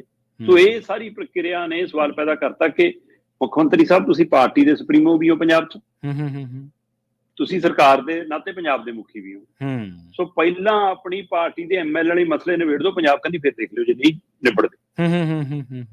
ਸੋ ਇਸ ਲਈ ਇਹ ਕਲੇਸ਼ੀ ਘਰ ਬਣ ਚੁੱਕਿਆ, ਤੇ ਇਹਨਾਂ ਦੇ ਵਿਵਾਦਾਂ ਦਾ ਅਸਰ ਪੰਜਾਬ ਦੇ ਕੰਮਾਂ ਕਾਰਾਂ ਤੇ ਪੈ ਰਿਹਾ ਹੈ, ਸਰਕਾਰ ਦੀਆਂ ਯੋਜਨਾਵਾਂ ਤੇ ਪੈ ਰਿਹਾ। ਮਤਲਬ ਕੁੰਡੀ ਲਾ ਕੇ ਤੁਹਾਨੂੰ ਇਹੋ ਜਿਹੇ ਮਸਲੇ ਹਾਸਾ ਠੱਠੇ ਚ ਤੁਸੀਂ ਉਡਾਓਗੇ, ਫਿਰ ਇਹਨਾਂ ਪੰਜਾਬ ਦਾ ਭਲਾ ਨਹੀਂ ਹੋਣ ਲੱਗਾ। ਜੀ ਬਿਲਕੁਲ ਬਿਲਕੁਲ। ਤੇ ਅਗਲੀ ਖਬਰ ਦੇ ਵੱਲ ਵਧੀਏ, ਗੱਲ ਕਰੀਏ ਪੰਜਾਬ ਦੇ ਵਿਦਿਆਰਥੀਆਂ ਦੀ। ਕਹਿੰਦੇ 16% ਵਿਦਿਆਰਥੀ ਚੁਣਦੇ ਆ ਜੀ ਸਾਇੰਸ ਵਿਸ਼ੇ ਨੂੰ। ਬਿਲਕੁਲ ਜੀ, ਜਦੋਂ ਕੋਈ ਦੇਸ਼ ਪੱਧਰ ਤੇ ਨੌਕਰੀਆਂ ਨਿਕਲਦੀਆਂ ਕਿ ਜੀ ਆ ਰੇਲਵੇ ਚ ਨਿਕਲ ਗਈ, ISPCS ਭਰਤੀ ਆ ਗਈ ਜੀ, ਆ ਮੈਡੀਕਲ ਦੇ ਡਾਕਟਰਾਂ ਦੀ ਚੋਣ ਦਾ ਆ ਗਿਆ ਜੀ। ਫਿਰ ਪੰਜਾਬ ਦੀਆਂ ਫਿਕਰਮੰਦ ਧਿਰਾਂ ਸਵਾਲ ਖੜਾ ਕਰਦੀਆਂ, ਦੇਖੋ ਜੀ ਪੰਜਾਬ ਦੀ ਨੁਮਾਇੰਦਗੀ ਹੈ ਹੀ ਨਹੀਂ, ਪੰਜਾਬ ਵਾਲੇ ਨੂੰ ਮੌਕਾ ਹੀ ਨਹੀਂ ਜੀ। ਪਰ ਅਸੀਂ ਇਹ ਕਦੇ ਨਹੀਂ ਚੈੱਕ ਕਰਦੇ ਕਿ ਇਸ ਕ੍ਰਾਈਟੇਰੀਆ 'ਚ ਸਾਡੇ ਜਵਾਕ ਜਾ ਵੀ ਰਹੇ ਨੇ ਕਿ ਨਹੀਂ ਜਾ ਰਹੇ। ਬਿਲਕੁਲ ਜੀ। ਇਹ ਪੈਮਾਨਾ ਅਸੀਂ ਪੂਰਾ ਕਰ ਵੀ ਰਹੇ ਹਾਂ ਕਿ ਨਹੀਂ, ਹੈ ਨਾ। ਤੇ ਇੱਕ ਪਾਸੇ ਸਰਕਾਰੀ ਵਧੀਕੀਆਂ ਕਿ ਰਾਜਸਥਾਨ ਤੇ ਹਿਮਾਚਲ ਤੇ ਹਰਿਆਣੇ ਵਾਲਿਆਂ ਨੂੰ ਪੰਜਾਬ 'ਚ ਨੌਕਰੀਆਂ, ਹਾਂਜੀ, ਦੂਏ ਪਾਸੇ ਇਹ ਪੱਖ ਆਉਂਦਾ ਕਿ ਸਾਡੇ ਵਾਲੇ ਉਸ ਪੈਮਾਨੇ ਤੇ ਖਰੇ ਨਹੀਂ ਉਤਰਦੇ ਹੁੰਦੇ, ਇਸ ਲਈ ਸਾਨੂੰ ਬਾਹਰੋਂ ਰੱਖਣੇ ਪੈਂਦੇ। ਤੇ ਇਸੇ ਤਰ੍ਹਾਂ IAS PCS ਨੂੰ ਲੈ ਕੇ ਜਾਂ ਹੋਰ ਵਿਭਾਗਾਂ ਨੂੰ ਲੈ ਕੇ ਸਵਾਲ ਆਉਂਦਾ। ਸੋ ਜਦੋਂ ਇਹਦੇ ਲਈ ਨਜ਼ਰਸਾਨੀ ਕੀਤੀ ਜਾਂਦੀ ਆ ਤਾਂ ਫਿਰ ਪਤਾ ਲੱਗਦਾ ਕਿ ਸਾਡੇ ਵਾਲੇ ਤਾਂ 16% ਜਵਾਕ ਨੇ। ਵੈਸੇ ਤਾਂ ਆਈਲੈਟਸ ਵਾਲਾ ਦੌਰ ਬਹੁਤ ਚੱਲ ਰਿਹਾ, ਪਰ ਇਸ ਵਾਰ ਥੋੜੀ ਜਿਹੀ ਕਾਲਜਾਂ 'ਚ ਬੂਰ ਪਿਆ, ਇਸ ਵਾਰ ਥੋੜਾ ਜਿਹਾ ਮੋੜਾ ਪਿਆ, ਕਿਉਂਕਿ ਜੋ ਕੈਨੇਡਾ ਦੀ ਸਥਿਤੀ ਹੋਈ ਹੈ ਉਸ ਤੋਂ ਬਾਅਦ ਥੋੜਾ ਜਿਹਾ ਵਿਦਿਆਰਥੀਆਂ ਦਾ ਰੁਖ ਘਟਿਆ, ਜਾਂ ਆਸਟ੍ਰੇਲੀਆ ਨੇ ਜਾਂ ਹੋਰਨਾਂ ਮੁਲਕਾਂ ਨੇ ਵੀ ਫੀਸਾਂ ਵਧਾਈਆਂ। ਤੇ ਨਹੀਂ ਤਾਂ +2 ਤੋਂ ਬਾਅਦ ਬਾਹਰ, ਪਰ +2 ਤੱਕ ਜਾਂਦਿਆਂ ਵੀ ਤੁਹਾਨੂੰ ਕੋਈ ਵਿਸ਼ਾ ਤਾਂ ਚੁਣਨਾ ਪੈਂਦਾ ਨਾ। 10ਵੀਂ ਤੋਂ ਬਾਅਦ 16% ਪੰਜਾਬ ਦੇ ਵਿਦਿਆਰਥੀ ਨੇ ਜਿਹੜੇ ਸਾਇੰਸ ਵਿਸ਼ਾ ਚੁਣਦੇ ਆ। ਤੇ ਜਦੋਂ ਦੇਸ਼ ਭਰ 'ਚ ਦੇਖੀਏ ਤਾਂ 5 ਸੂਬੇ ਅਜਿਹੇ ਨੇ ਜਿੱਥੇ ਸਾਰਾ ਜ਼ੋਰ ਸਾਇੰਸ ਵਿਸ਼ੇ ਤੇ ਲੱਗਿਆ, ਤੇ ਇਸੇ ਤਰ੍ਹਾਂ 5 ਸੂਬੇ ਟੌਪ ਅਜਿਹੇ ਨੇ ਜਿੱਥੇ ਸਾਰਾ ਜ਼ੋਰ ਆਰਟਸ ਤੇ ਲੱਗਿਆ। ਮਤਲਬ ਅਸੀਂ ਆਰਟਸ ਵਾਲੇ ਵੀ 5 ਟੌਪ ਦੇ ਸੂਬਿਆਂ 'ਚ ਨਹੀਂ ਆ ਰਹੇ, ਅਸੀਂ ਟੌਪ ਦੇ 5 ਸਾਇੰਸ ਵਾਲੇ ਵਿੱਚ ਨਹੀਂ ਆ ਰਹੇ। ਸਭ ਤੋਂ ਵੱਧ ਆਂਧਰਾ ਪ੍ਰਦੇਸ਼ ਹੈ ਜੀ ਜਿੱਥੇ ਸਾਇੰਸ ਵਿਸ਼ਾ ਚੁਣਿਆ ਜਾਂਦਾ। 78% ਆਂਧਰਾ ਪ੍ਰਦੇਸ਼ ਦੇ ਵਿਦਿਆਰਥੀ ਸਾਇੰਸ ਵਿਸ਼ਾ ਚੁਣਦੇ ਆ। ਠੀਕ ਹੈ, ਅੱਛਾ। ਦੂਏ ਨੰਬਰ ਤੇ ਮਣੀਪੁਰ ਆਉਂਦਾ ਜਿੱਥੇ 68% ਤੋਂ ਵੱਧ ਵਿਦਿਆਰਥੀ ਸਾਇੰਸ ਵਿਸ਼ਾ ਚੁਣਦੇ ਆ। ਉਹ ਤੋਂ ਬਾਅਦ ਤਾਮਿਲਨਾਡੂ ਆਉਂਦਾ 66%, 65.9% ਵਿਦਿਆਰਥੀ ਉੱਥੇ ਦੇ ਸਾਇੰਸ ਵਿਸ਼ਾ ਚੁਣਦੇ ਆ। ਉਹ ਤੋਂ ਬਾਅਦ ਤੇਲੰਗਾਨਾ 65% ਵਿਦਿਆਰਥੀ ਉੱਥੇ ਸਾਇੰਸ ਵਿਸ਼ਾ ਚੁਣਦੇ ਆ। ਤੇ ਫਿਰ ਉੱਤਰ ਪ੍ਰਦੇਸ਼ ਦੀ ਵਾਰੀ ਆਉਂਦੀ ਹੈ ਜਿੱਥੇ 62% ਵਿਦਿਆਰਥੀ UP ਦੇ ਸਾਇੰਸ ਵਿਸ਼ਾ ਚੁਣਦੇ ਆ। ਤੇ ਅਸੀਂ ਕਿੱਥੇ ਆ? ਚਲੋ ਆਰਟਸ ਵਾਲੇ 'ਚ ਫਿਰ ਮੈਂ ਲੱਭਣ ਦੀ ਕੋਸ਼ਿਸ਼ ਕੀਤੀ। ਆਰਟਸ 'ਚ ਟੌਪ ਤੇ ਤ੍ਰਿਪੁਰਾ, 84% ਤੋਂ ਵੱਧ ਵਿਦਿਆਰਥੀ ਤ੍ਰਿਪੁਰਾ ਦੇ ਆਰਟਸ ਵਿਸ਼ਾ ਚੁਣਦੇ ਆ। ਠੀਕ ਹੈ। ਗੁਜਰਾਤ ਦੇ 82% ਵਿਦਿਆਰਥੀ ਆਰਟਸ ਵਿਸ਼ਾ ਚੁਣਦੇ ਆ। ਮੇਘਾਲਿਆ ਦੇ 81% ਵਿਦਿਆਰਥੀ ਆਰਟਸ ਵਿਸ਼ਾ ਚੁਣਦੇ ਆ। ਬੰਗਾਲ ਦੇ 78% ਹੈ ਤੇ ਅਸਾਮ ਦੇ 76% ਹੈ। ਅਸੀਂ ਇਹਨਾਂ 'ਚ ਵੀ ਨਹੀਂ ਗਏ। ਮਤਲਬ ਜੇ ਸਰਕਾਰ ਨੂੰ ਮਤਲਬ ਜ਼ਿਮਨੀ ਚੋਣਾਂ 'ਚੋਂ, ਪੰਚਾਇਤੀ ਚੋਣਾਂ 'ਚੋਂ, ਚੋਣ ਪ੍ਰਚਾਰ 'ਚੋਂ, ਹਰਿਆਣੇ ਦੀਆਂ ਚੋਣਾਂ ਤੋਂ, ਅਗਲੀਆਂ ਚੋਣਾਂ 'ਚੋਂ, ਇਹਨਾਂ ਚੋਣਾਂ 'ਚੋਂ ਬੇਲ ਮਿਲੇ ਤਾਂ ਉਹ ਪੰਜਾਬ ਦੇ ਵਿਦਿਆਰਥੀਆਂ ਕਨੀ ਝਾਤ ਮਾਰ। ਤੁਹਾਡੀ ਤਾਂ ਨੀਤੀ ਸਰਕਾਰੀ ਨੂੰ ਪ੍ਰਾਈਵੇਟ ਕਰਨ ਦੀ, ਤੁਸੀਂ ਵਿਦਿਆਰਥੀ ਸਾਂਭਣ ਵੱਲ ਕਿੱਥੇ ਧਿਆਨ ਦਿਓ? ਬਿਲਕੁਲ ਸਹੀ ਹੈ ਜੀ। ਔਰ ਦੂਸਰੇ ਪਾਸੇ ਜਿਵੇਂ ਅਕਸਰ ਸਵਾਲ ਆਉਂਦਾ ਬਈ ਕਿ ਖੇਤੀ ਨੂੰ ਲੈ ਕੇ ਲਓ ਜੀ ਸਾਰਾ ਹੀ ਝੋਨਾ, ਹੈ ਨਾ ਜੀ, ਇਹ ਬਦਲਵੀਂ ਖੇਤੀ ਵੱਲ ਜਾਣ ਦੀ ਲੋੜ ਹੈ। ਅੱਛਾ, ਜੇ ਆਪਾਂ ਆਪਣੇ ਪਿੰਡ ਪੱਧਰ ਤੇ ਦੇਖੀਏ, ਜੇ ਇੱਕ ਵਾਰ ਕਿਸੇ ਨੂੰ ਆਲੂਆਂ 'ਚ ਫਾਇਦਾ ਹੋਗਾ, ਅਗਲੀ ਵਾਰ ਸਾਰੇ ਆਲੂ ਬੀਜ ਦਿੰਦੇ ਨੇ, ਫਿਰ ਸੜਕਾਂ ਸਿੱਟਣੇ ਪੈਂਦੇ ਨੇ। ਸੋ ਇਸ ਲਈ ਸਾਡਾ ਇਹ ਰੁਝਾਨ, ਜਦੋਂ ਕਿ ਪੰਜਾਬ 'ਚ ਅਸੀਂ ਝਾਤ ਮਾਰਦੇ ਹਾਂ ਕਿ ਜਵਾਕ ਸਾਇੰਸ ਵਿਸ਼ਾ ਰੱਖ ਕੇ ਵੀ ਬਾਹਰ ਨੂੰ ਭੱਜਦੇ ਨੇ, ਜਿਹੜੇ ਰੱਖਦੇ ਨੇ ਬਿਲਕੁਲ, ਹੈ ਨਾ।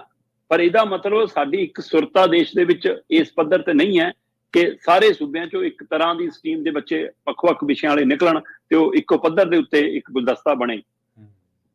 ਤੇ ਇਹਦਾ ਮਤਲਬ ਤੁਹਾਡੀ ਸਿੱਖਿਆ ਨੀਤੀ ਡਰਾਮਾ ਹੈ ਜੋ ਕਾਰਪੋਰੇਟ ਘਰਾਣੇ ਨੂੰ ਲਾਹਾ ਦੇਣ ਵਾਲੀ ਹੈ, ਤੇ ਉਸੇ ਦੇ ਪਿੱਛੇ ਸੂਬੇ ਲੱਗੇ ਨੇ। ਜੇ ਪੰਜਾਬ ਸਰਕਾਰ ਇਹਨਾਂ ਮਸਲਿਆਂ ਵੱਲ ਧਿਆਨ ਦੇਵੇ ਤਾਂ ਮੈਨੂੰ ਲੱਗਦਾ ਕਿ ਸਾਡੇ ਵਿਦਿਆਰਥੀ ਹੋਰ ਵੱਡੀਆਂ ਮੱਲਾਂ ਮਾਰ ਸਕਦੇ ਨੇ। ਇਹ ਵਿਦਿਆਰਥੀਆਂ ਦੀ ਔਰ ਮਾਪਿਆਂ ਦਾ ਮਸਲਾ ਨਹੀਂ ਹੈ, ਇਹ ਸਿਸਟਮ ਦਾ ਮਸਲਾ ਹੈ। ਜਦੋਂ ਅਸੀਂ ਪੜ੍ਹਦੇ ਸੀ ਪਤਾ ਹੀ ਨਹੀਂ ਹੁੰਦਾ ਸੀ ਕਿ ਕੀ ਚੁਣਨਾ ਕੀ ਨਹੀਂ, ਕਿਹੜੇ ਵਿਸ਼ੇ ਚੁਣਨੇ ਆ ਕਿ ਕਿਹੜੇ ਨਹੀਂ। ਜਿਹੜੇ ਮਾਸਟਰ ਨੇ ਆਪੇ ਭਰਤਾ ਜਾਂ ਗਵਾਂਢੀਆਂ ਦੇ ਮੁੰਡੇ ਕੁੜੀ ਨੇ ਜੋ ਲਿਆ ਉਹੀ ਲੈ ਲਿਆ। ਇਹ ਜਾਣਕਾਰੀ ਉਪਲਬਧ ਕਿਹਨੇ ਕਰਾਉਣੀ ਸੀ? ਜੀ ਬਿਲਕੁਲ। ਤੇ ਇਹਦਾ ਮਤਲਬ ਅੱਜ ਦੇ ਦੌਰ 'ਚ, ਜਦੋਂ ਟੈਕਨੋਲੋਜੀ ਦੇ ਦੌਰ 'ਚ, ਤਦ ਵੀ ਇਹ ਵਰਤਾਰਾ ਜੇ ਪਿੰਡਾਂ 'ਚ ਬਰਕਰਾਰ ਆ ਕਿ ਹਾਂ ਵੀ ਇੱਥੋਂ ਤਾਂ ਪੜ੍ਹਿਆ ਨਹੀਂ ਜਾਣਾ, ਮਾਸਟਰ ਆਪੇ ਕਹਿੰਦਾ ਇਹਨੂੰ ਆਰਟਸ ਲੈ ਦਿਓ, ਇਹ ਤੋਂ ਕਮਰਸ ਵੀ ਨਹੀਂ ਹੋਣੀ। ਮਤਲਬ ਤੁਸੀਂ ਆਪ ਹੀ ਤੈਅ ਕਰ ਰਹੇ ਹੋ। ਨਾ ਬੱਚੇ ਦੀ ਸਥਿਤੀ ਸਮਝਣ ਦੀ ਕੋਸ਼ਿਸ਼ ਕੀਤੀ ਜਾਂਦੀ ਹੈ, ਨਾ ਉਹਦੇ ਹਾਲਾਤ ਸਮਝਣ ਦੀ ਕੋਸ਼ਿਸ਼ ਕੀਤੀ ਜਾਂਦੀ ਹੈ। ਅਸੀਂ ਨੰਬਰਾਂ ਨਾਲ ਤੇ ਕੱਪੜਿਆਂ ਨਾਲ ਜੱਜ ਕਰਨ ਲੱਗ ਪਏ ਹਾਂ, ਆਰਥਿਕ ਤੌਰ ਨਾਲ ਜੱਜ ਕਰਨ ਲੱਗ ਪਏ ਹਾਂ। ਮਤਲਬ ਜਿਹਦੇ ਮਾਪੇ ਕੋਲ ਪੈਸਾ ਹੈ, ਚਾਹੇ ਨਲਾਇਕ ਹੋਵੇ, ਉਹ ਕਹੂਗਾ ਜੀ ਇਹ ਸਾਇੰਸ ਵਿਸ਼ਾ ਰੱਖ ਸਕਦਾ। ਹਾਂਜੀ, ਬਿਲਕੁਲ। ਇਹ ਵਰਤਾਰਾ, ਸੋ ਇਸ ਮਸਲੇ ਤੇ ਗੌਰ ਕਰਨ ਦੀ ਲੋੜ ਹੈ। ਇਹ ਬੜੀ ਫਿਕਰਮੰਦੀ ਵਾਲਾ ਪਹਿਲੂ ਹੈ ਕਿ ਸਾਡੇ 16.4% ਵਿਦਿਆਰਥੀ ਹੈ ਜਿਹੜੇ ਸਾਇੰਸ ਵਿਸ਼ਾ ਚੁਣਦੇ। ਸਾਡੇ ਕਈ ਚੀਜ਼ਾਂ ਦੀ ਅਣਹੋਂਦ ਹੈ, ਉਹ ਹੈ ਹੀ ਨਹੀਂ ਗੀਆਂ, ਉਹ ਸਿੱਖਿਆ ਸਿਸਟਮ ਦੇ ਵਿੱਚ ਹੀ ਹੈ ਨਹੀਂ ਗੀਆਂ। ਅਸਲ ਦੇ ਵਿੱਚ ਸ਼ਰਮਾ ਦੀ ਸਿੱਖਿਆ ਦਾ ਹੋ ਗਿਆ ਵਪਾਰੀਕਰਨ, ਇੱਕੋ ਇੱਕ ਮੰਤਵ ਜੇਬਾਂ ਭਰਨਾ। ਜਿਵੇਂ ਤੁਸੀਂ ਕਹਿੰਦੇ ਨਾ ਵੀ ਜਿਹੜਾ ਕੋਈ ਮਾਂ ਪਿਓ ਤਕੜਾ ਉਹਦੇ ਬੱਚੇ ਨੂੰ ਕਹਿ ਦਿੰਦੇ ਆ, ਉਹਦੇ ਬੱਚੇ ਨੂੰ ਤਾਂ ਹੀ ਕਹਿਣਾ ਨਾ ਕਿ ਪਤਾ ਕਿ ਉਹ ਟਿਊਸ਼ਨ ਅਫੋਰਡ ਕਰ ਸਕਦਾ, ਉਹ ਜਾ ਸਕਦਾ, ਉਹ ਸਿੱਖੇ ਨਾ ਸਿੱਖੇ, ਪਰ ਉਹ ਟਿਊਸ਼ਨਾਂ ਦੇ ਨਾਲ ਦੂਜਿਆਂ ਦੇ ਘਰ ਭਰਨ ਦੇ ਸਮਰੱਥ ਆਰਥਿਕ ਤੌਰ ਤੇ। ਪਰ ਇਹਦੇ ਨਾਲ ਨਾਲ ਹੋ ਸਕਦਾ ਕਿ ਬੱਚਾ ਬੌਧਿਕ ਤੌਰ ਤੇ, ਮਾਨਸਿਕ ਤੌਰ ਤੇ ਬਹੁਤ ਜ਼ਿਆਦਾ ਸ਼ਾਨਦਾਰ ਹੋਵੇ, ਪਰ ਕਿਉਂਕਿ ਉਹਦੇ ਮਾਪਿਆਂ ਕੋਲੇ ਵਸੀਲੇ ਹੈ ਨਹੀਂ, ਪਰ ਕਿਉਂਕਿ ਉਹ ਆਰਥਿਕ ਤੌਰ ਤੇ ਇੰਨਾ ਸਮਰੱਥ ਹੈ ਨਹੀਂਗਾ ਕਿ ਉਹ ਕਿਤੇ ਜਾ ਕੇ ਇਸ ਤਰ੍ਹਾਂ ਦੀ ਕੋਈ ਸਿੱਖਿਆ ਹਾਸਲ ਕਰ ਸਕੇ। ਅਸਲ ਦੇ ਵਿੱਚ ਅਣਹੋਂਦ ਕਿਹੜੀ ਹੈ, ਜਿਹੜੀ ਤੁਸੀਂ ਗੱਲ ਕੀਤੀ ਹੈ ਨਾ ਕਿ ਇਹ ਹੁੰਦਾ ਸੀਗਾ, ਇਹ ਆਪਣੇ ਨਾਲ ਸਾਰਿਆਂ ਨਾਲ ਹੀ ਹੋਇਆ ਕਿ ਪਤਾ ਹੀ ਨਹੀਂ ਹੁੰਦਾ ਸੀਗਾ, ਰੀਸ ਨਾਲ ਹੀ ਸਬਜੈਕਟ ਰੱਖਦੇ ਸੀਗੇ। ਅਸਲ 'ਚ 12ਵੀਂ ਤੋਂ ਬਾਅਦ 10ਵੀਂ ਤੋਂ ਬਾਅਦ ਕਾਉਂਸਲਿੰਗ ਹੀ ਹੈ ਨਹੀਂ, ਕੋਈ ਦੱਸਣ ਵਾਲਾ ਰਾਹ ਹੀ ਹੈ ਨਹੀਂਗਾ। ਸਕੂਲਾਂ ਦੇ ਵਿੱਚ ਕੋਈ ਐਸਾ ਟੀਚਰ, ਕੋਈ ਐਸਾ ਅਧਿਆਪਕ, ਕੋਈ ਐਸਾ ਵਿੰਗ, ਕੋਈ ਐਸੀ ਪੀਰੀਅਡ, ਕੋਈ ਕਲਾਸ ਜਿਹੜੀ ਦੱਸਦੀ ਹੋਵੇ ਕਿ ਦੇਸ਼ ਦੇ ਵਿੱਚ ਆਹ ਚੀਜ਼ ਹੋ ਰਹੀ ਹੈ। ਬਥੇਰੇ ਸਸਤੇ ਕੋਰਸ ਵੀ ਨੇ ਜਿਹੜੇ ਵਧੀਆ ਰੁਜ਼ਗਾਰ ਦਿੰਦੇ ਨੇ। ਹਾਂਜੀ, ਪਰ ਇੱਥੇ ਬਿਲਕੁਲ ਤੁਹਾਡੀ ਗੱਲ ਸਹੀ ਹੈ ਵੀ ਇੱਥੇ ਜੌਬ ਜਿਹੜੀ ਜੇਬ ਆ ਸਾਡੀ, ਉਹ ਡਿਸਾਈਡ ਕਰਦੀ ਹੈ ਵੀ ਇਹਨੇ ਕਿੱਧਰ ਨੂੰ ਜਾਣਾ। ਜਿਹੜਾ ਮਾਤੜਾ ਆਪਣੇ ਵਰਗਾ ਖੇਤੀਬਾੜੀ ਵਾਲਾ ਉਹ ਆਰਟਸ 'ਚ ਪੈ ਜਾਂਦਾ ਵੀ ਚੱਲ ਨਾਲੇ ਖੇਤ ਦਾ ਕੰਮ ਧੰਦਾ ਕਰੀ ਚੱਲਾਂਗੇ, ਨਾਲੇ ਪੱਠੇ ਵੱਢ ਲਿਆ ਕਰਾਂਗੇ, ਧਾਰਾਂ ਕੱਢੀ ਚੱਲਾਂਗੇ, ਨਾਲੇ ਖੇਤ ਰੋਟੀ ਬਣਾਇਆ ਕਰਾਂਗੇ, ਨਾਲੇ ਕਾਲਜ ਜਾਇਆ ਕਰਾਂਗੇ। ਸੋ ਹੋ ਸਕਦਾ ਸਮਰੱਥਾ ਵਿੱਚ ਜ਼ਿਆਦਾ ਕਈ ਅਜਿਹੇ ਵਿਅਕਤੀ ਪਿੰਡਾਂ ਦੇ ਵਿੱਚ ਤੁਹਾਨੂੰ ਮਿਲ ਜਾਣਗੇ ਜਿਨ੍ਹਾਂ ਦੇ ਮੈਥ ਦੇ ਵਿੱਚੋਂ 90 ਨੰਬਰ ਹੈ, ਸਾਇੰਸ ਦੇ ਵਿੱਚੋਂ 85 ਨੰਬਰ ਆ। ਕਈ ਜਵਾਕ 10ਵੀਂ ਤੱਕ ਕਿੰਨੀਆਂ ਚੀਜ਼ਾਂ 'ਚ ਤਕਨੀਕੀ ਮਾਹਰ ਆਪ ਹੀ ਬਣ ਜਾਂਦੇ ਆ। ਹਾਂਜੀ, ਅਸੀਂ ਸਾਹਮਣੇ ਬਿਜਲੀ ਦਾ ਮਾਹਰ ਬਣਿਆ, ਚਾਹੇ ਕੋਈ ਮੋਟਰਾਂ ਦਾ ਮਾਹਰ ਬਣਿਆ, ਫਿਰ ਅਸੀਂ ਉਹਨਾਂ ਨੂੰ ਚੁਣੇ ਨਹੀਂ ਪਾਉਂਦੇ ਕਿ ਉਹਨਾਂ ਨੂੰ ਅੱਗੇ ਉਸੇ ਲਾਈਨ 'ਚ ਭੇਜਣਾ। ਨਾ ਉਹਨਾਂ ਨੂੰ ਪਤਾ ਹੁੰਦਾ, ਨਾ ਉਹਨਾਂ ਨੂੰ ਦੱਸਿਆ ਜਾਂਦਾ ਕਿ ਇਸ ਲਾਈਨ 'ਚ ਉਹ 1 ਸਾਲ ਦੇ ਕੋਰਸ ਤੋਂ ਬਾਅਦ ਵੀ ਨੌਕਰੀ ਦੇ ਲਾਇਕ ਚੰਗੇ, ਈਵਨ ਵਿਦੇਸ਼ਾਂ 'ਚ ਚੰਗੀ ਮੰਗ ਹੈ ਉਹਨਾਂ ਚੀਜ਼ਾਂ ਦੀ। ਹਾਂਜੀ, ਬਿਲਕੁਲ। ਤੁਹਾਡੇ ਯਾਦ ਹੋਣਾ, ਤੁਸੀਂ ਇੱਕ ਵਾਰੀ ਨਾ ਜਦੋਂ ਆਪਾਂ ਕੋਟਾ ਦੇ ਵਿੱਚ ਸੁਸਾਈਡ ਦੇ ਉੱਤੇ ਖਬਰ ਕੀਤੀ ਸੀ ਇੱਕ, ਉਦੋਂ ਆਪਾਂ ਇਸ ਸਿੱਖਿਆ ਸੈਕਟਰ ਦੇ ਵਿੱਚ, ਐਜੂਕੇਸ਼ਨ ਸੈਕਟਰ ਦੇ ਵਿੱਚ ਜਿਹੜੇ ਹੋਰ ਦਿਖਾਂਦੇ ਪਹਿਲੂ ਨੇ ਉਹਨਾਂ ਦੇ ਉੱਤੇ ਬੜੀ ਚਰਚਾ ਕੀਤੀ ਸੀ, ਲੰਬੀ ਚਰਚਾ ਹੋਈ ਸੀ ਆਪਣੀ ਉਦੋਂ। ਅਗਲੀ ਖਬਰ ਦੇ ਵੱਲ ਵਧੀਏ ਤੇ ਗੱਲ ਕਰੀਏ ਐਮਪੀਜ਼ ਐਮਐਲਏਜ਼ ਦੀ। ਤੇ ਜਿਵੇਂ ਆਪਾਂ ਕੱਲ ਵੀ ਗੱਲਬਾਤ ਕੀਤੀ ਸੀ, ਤੁਸੀਂ ਜਦੋਂ ਤੋਂ ਇਹ ਕੋਲਕਾਤਾ ਜਿਹੜਾ ਰੇਪ ਤੇ ਬਲਾਤਕਾਰ ਦਾ ਮਾਮਲਾ ਤੇ ਕਤਲ ਦਾ ਮਾਮਲਾ ਉਹਨਾਂ ਚੱਲਿਆ, ਤੇ ਉਦੋਂ ਆਪਾਂ ਕੱਲ ਵੀ ਗੱਲ ਕੀਤੀ ਸੀ ਕਿ ਪੰਜਾਬ ਦੇ ਜਿਹੜੇ ਹਸਪਤਾਲ ਨੇ ਉਹਨਾਂ ਦੇ ਵਿੱਚ ਔਰਤਾਂ ਸੁਰੱਖਿਆ ਹੀ ਹੈ ਨਹੀਂ, ਔਰਤਾਂ ਦੀ ਸਿਕਿਉਰਿਟੀ ਗਾਰਡ ਹੈ ਨਹੀਂਗੇ, ਕੋਈ ਗਾਰਡ ਵੀ ਹੈ ਨਹੀਂਗਾ, ਮਤਲਬ ਮਰਦ ਨਾ ਔਰਤ। ਹੁਣ ਜੇਕਰ ਗੱਲ ਕਰੀਏ ਐਮਪੀਜ਼ ਦੀ ਤੇ ਐਮਐਲਏਜ਼ ਦੀ, ਇਸ ਮੁਲਕ ਦੇ ਵਿੱਚ 151 ਐਮਪੀਜ਼ ਤੇ ਐਮਐਲਏਜ਼ ਅਜਿਹੇ ਨੇ ਜਿਨ੍ਹਾਂ ਦੇ ਉੱਤੇ ਕੋਈ ਇਹ ਨਹੀਂਗਾ ਕਿ ਚੋਰੀ ਦਾ ਮਾਮਲਾ, ਕੋਈ ਜ਼ਮੀਨ ਨੱਪਣ ਦਾ ਮਾਮਲਾ ਨਹੀਂਗਾ, ਔਰਤਾਂ ਦੇ ਵਿਰੁੱਧ ਅਪਰਾਧ ਦੇ ਮਾਮਲੇ ਦਰਜ ਨੇ ਉਹਨਾਂ ਤੇ। ਜੀ ਆਪਾਂ ਕਈ ਵਾਰ ਇਸ ਵੱਲ ਰਿਪੋਰਟਾਂ ਕੀਤੀਆਂ ਨੇ ਕਿ ਜਿਹੜੇ ਸਾਡੇ ਐਮਪੀਜ਼ ਦੇ ਉਮੀਦਵਾਰ ਚੁਣੇ ਹੋਏ ਐਮਪੀਜ਼ ਨੇ, ਉਹਨਾਂ ਦੇ ਕਿੰਨੇ ਤਰ੍ਹਾਂ ਦੇ ਮਾਮਲੇ ਨੇ। ਪਰ ਹੁਣ ਜਦੋਂ ਆ ਕਲਕੱਤੇ ਵਾਲੀ ਘਟਨਾ ਵਾਪਰੀ, ਇਸ ਘਟਨਾ ਤੋਂ ਬਾਅਦ ਔਰਤਾਂ ਸੰਬੰਧੀ ਸੰਵੇਦਨਸ਼ੀਲ ਇਸ ਵਿਸ਼ੇ ਨੂੰ ਲੈ ਕੇ ਖਾਸੀਆਂ ਰਿਪੋਰਟਾਂ ਜਨਤਕ ਹੋ ਰਹੀਆਂ। ਉਹਨਾਂ ਚੋਂ ਹੀ ਇਹ ਰਿਪੋਰਟ ਸਾਹਮਣੇ ਆਈ ਆ, ਜਿਹਦੇ ਵਿੱਚੋਂ ਬਕਾਇਦਾ ਇਹਨਾਂ ਦੇ ਜਿਹੜੇ ਦਿੱਤੇ ਗਏ ਹਲਫੀਆ ਬਿਆਨ ਹੁੰਦੇ ਨੇ ਜਾਂ ਨਾਮਜ਼ਦਗੀਆਂ ਭਰਨ ਲੱਗੇ ਜਾਣਕਾਰੀ ਹੁੰਦੀ ਆ, ਉਹ ਚੋਂ ਹੀ ਇਹ ਤੱਥ ਅੰਕੜੇ ਸਾਹਮਣੇ ਆ ਰਹੇ ਨੇ ਕਿ ਭਾਰਤ ਦੀ ਸੰਸਦ ਦੇ ਵਿੱਚ ਮੌਜੂਦਾ ਚੁਣੇ ਹੋਏ 16 ਸੰਸਦ ਮੈਂਬਰ ਅਜਿਹੇ ਨੇ ਜਿਨ੍ਹਾਂ ਦੇ ਉੱਤੇ ਔਰਤਾਂ ਨਾਲ ਸੰਬੰਧਿਤ ਅਪਰਾਧਿਕ ਮਾਮਲੇ ਚੱਲਦੇ ਆ। ਠੀਕ ਹੈ ਜੀ। ਤੇ ਪੂਰੇ ਭਾਰਤ ਦੇ ਵੱਖ-ਵੱਖ ਸੂਬਿਆਂ ਦੀਆਂ ਵਿਧਾਨ ਸਭਾ 'ਚ 135 ਐਮਐਲਏ ਅਜਿਹੇ ਨੇ ਜਿਨ੍ਹਾਂ ਦੇ ਉੱਤੇ ਔਰਤਾਂ ਨਾਲ ਸੰਬੰਧਿਤ ਅਪਰਾਧਿਕ ਮਾਮਲੇ ਚੱਲਦੇ ਆ। ਇਹ ਤੋਂ ਵੀ ਗਾਹਾਂ ਇਹ 151 ਬਣਦੇ ਨੇ, 35 ਐਮਐਲਏ ਤੇ 16 ਮੌਜੂਦਾ ਐਮਪੀ। ਇਹਨਾਂ 151 ਦੇ ਵਿੱਚੋਂ 16 ਅਜਿਹੇ ਨੇ ਜਿਨ੍ਹਾਂ 'ਚ ਐਮਐਲਏ ਵੀ ਨੇ, ਐਮਪੀ ਵੀ ਨੇ, ਜਿਨ੍ਹਾਂ ਦੇ ਉੱਤੇ ਜਬਰ ਜਨਾਹ ਦਾ, ਬਲਾਤਕਾਰ ਦਾ, ਜਬਰੀ ਰਿਸ਼ਤੇ ਸੰਬੰਧ ਬਣਾਉਣ ਦਾ ਕੇਸ ਚੱਲਦੇ ਨੇ। ਜਿਨ੍ਹਾਂ 'ਚੋਂ 2 ਮੌਜੂਦਾ ਐਮਪੀ ਨੇ, 14 ਮੌਜੂਦਾ ਐਮਐਲਏ ਨੇ ਜੀ। ਤੇ ਇਹ ਉਹ ਧਿਰ ਹੈ ਜਿੱਤੋਂ ਅਜਿਹੀ ਘਟਨਾ ਤੋਂ ਬਾਅਦ ਅਸੀਂ ਇਨਸਾਫ ਦੀ ਆਸ ਕਰਦੇ ਹਾਂ। ਇਹ ਉਹ ਧਿਰ ਹੈ ਜਿੱਤੋਂ ਅਸੀਂ ਉਮੀਦ ਕਰਦੇ ਹਾਂ ਕਿ ਅਜਿਹਾ ਕਾਨੂੰਨ ਬਣਾਉਣਗੇ ਜਿਹੜਾ ਲਾਗੂ ਵੀ ਹੋਊਗਾ। ਤੇ ਇਹ ਕਿਉਂ ਬਣਾਉਣਗੇ ਭਾਈ? ਇਹਨਾਂ ਨੇ ਤਾਂ ਆਪਣੀ ਚਮੜੀਆਂ ਬਚਾਉਣੀਆਂ ਨੇ ਜੀ। ਇਹ ਕਿਉਂ ਤੁਹਾਡੀ ਆਵਾਜ਼ ਬਣਨਗੇ? ਇਹਨਾਂ ਤਾਂ ਆਪਣੇ ਮੂੰਹ ਕਾਲੇ ਨੇ। ਬਿਲਕੁਲ ਸਹੀ ਜੀ।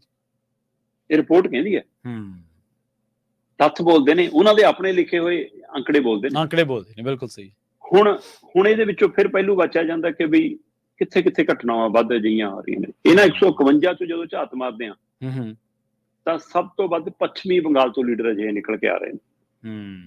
ਨੰਬਰ 1 ਦੇ ਘਟਨਾ ਉੱਥੇ ਨਾਲ ਸੰਬੰਧਿਤ ਹੈ ਹੁਣ ਵੀ, ਤੇ ਉੱਥੇ ਦੇ ਲੀਡਰ, ਇਹਦਾ ਮਤਲਬ ਇਹ ਉੱਥੇ ਦੇ ਲੀਡਰ ਦਾ ਮਤਲਬ ਇਹ ਨਹੀਂਗਾ ਕਿ ਕਿਸੇ ਇੱਕ ਪਾਰਟੀ ਜਾਂ ਕਿਸੇ ਇੱਕ ਧਿਰ ਨਾਲ ਸੰਬੰਧਿਤ ਨੇ। ਚਾਹੇ ਸੱਤਾ ਵਾਲੀ ਹੈ, ਚਾਹੇ ਬਾਹਰ ਵਾਲੀ ਹੈ, ਚਾਹੇ ਸੱਤਾ ਚ ਆਉਣ ਵਾਲੀ ਹੈ, ਚਾਹੇ ਦਿੱਲੀ ਵਾਲੀ ਸੱਤਾ ਵਾਲੀ ਹੈ, ਚਾਹੇ ਕੇਂਦਰ ਵਾਲੀ ਹੈ, ਚਾਹੇ ਮਮਤਾ ਵਾਲੀ ਹੈ, ਚਾਹੇ ਮੋਦੀ ਵਾਲੀ ਆ, ਇਹ ਸਾਰਿਆਂ ਦਾ ਉਪਰਾਲਾ। ਆਪਾਂ ਸੂਬਾ ਹੀ ਚਿਹਰਾ ਬਾਚ ਰਹੇ ਹਾਂ।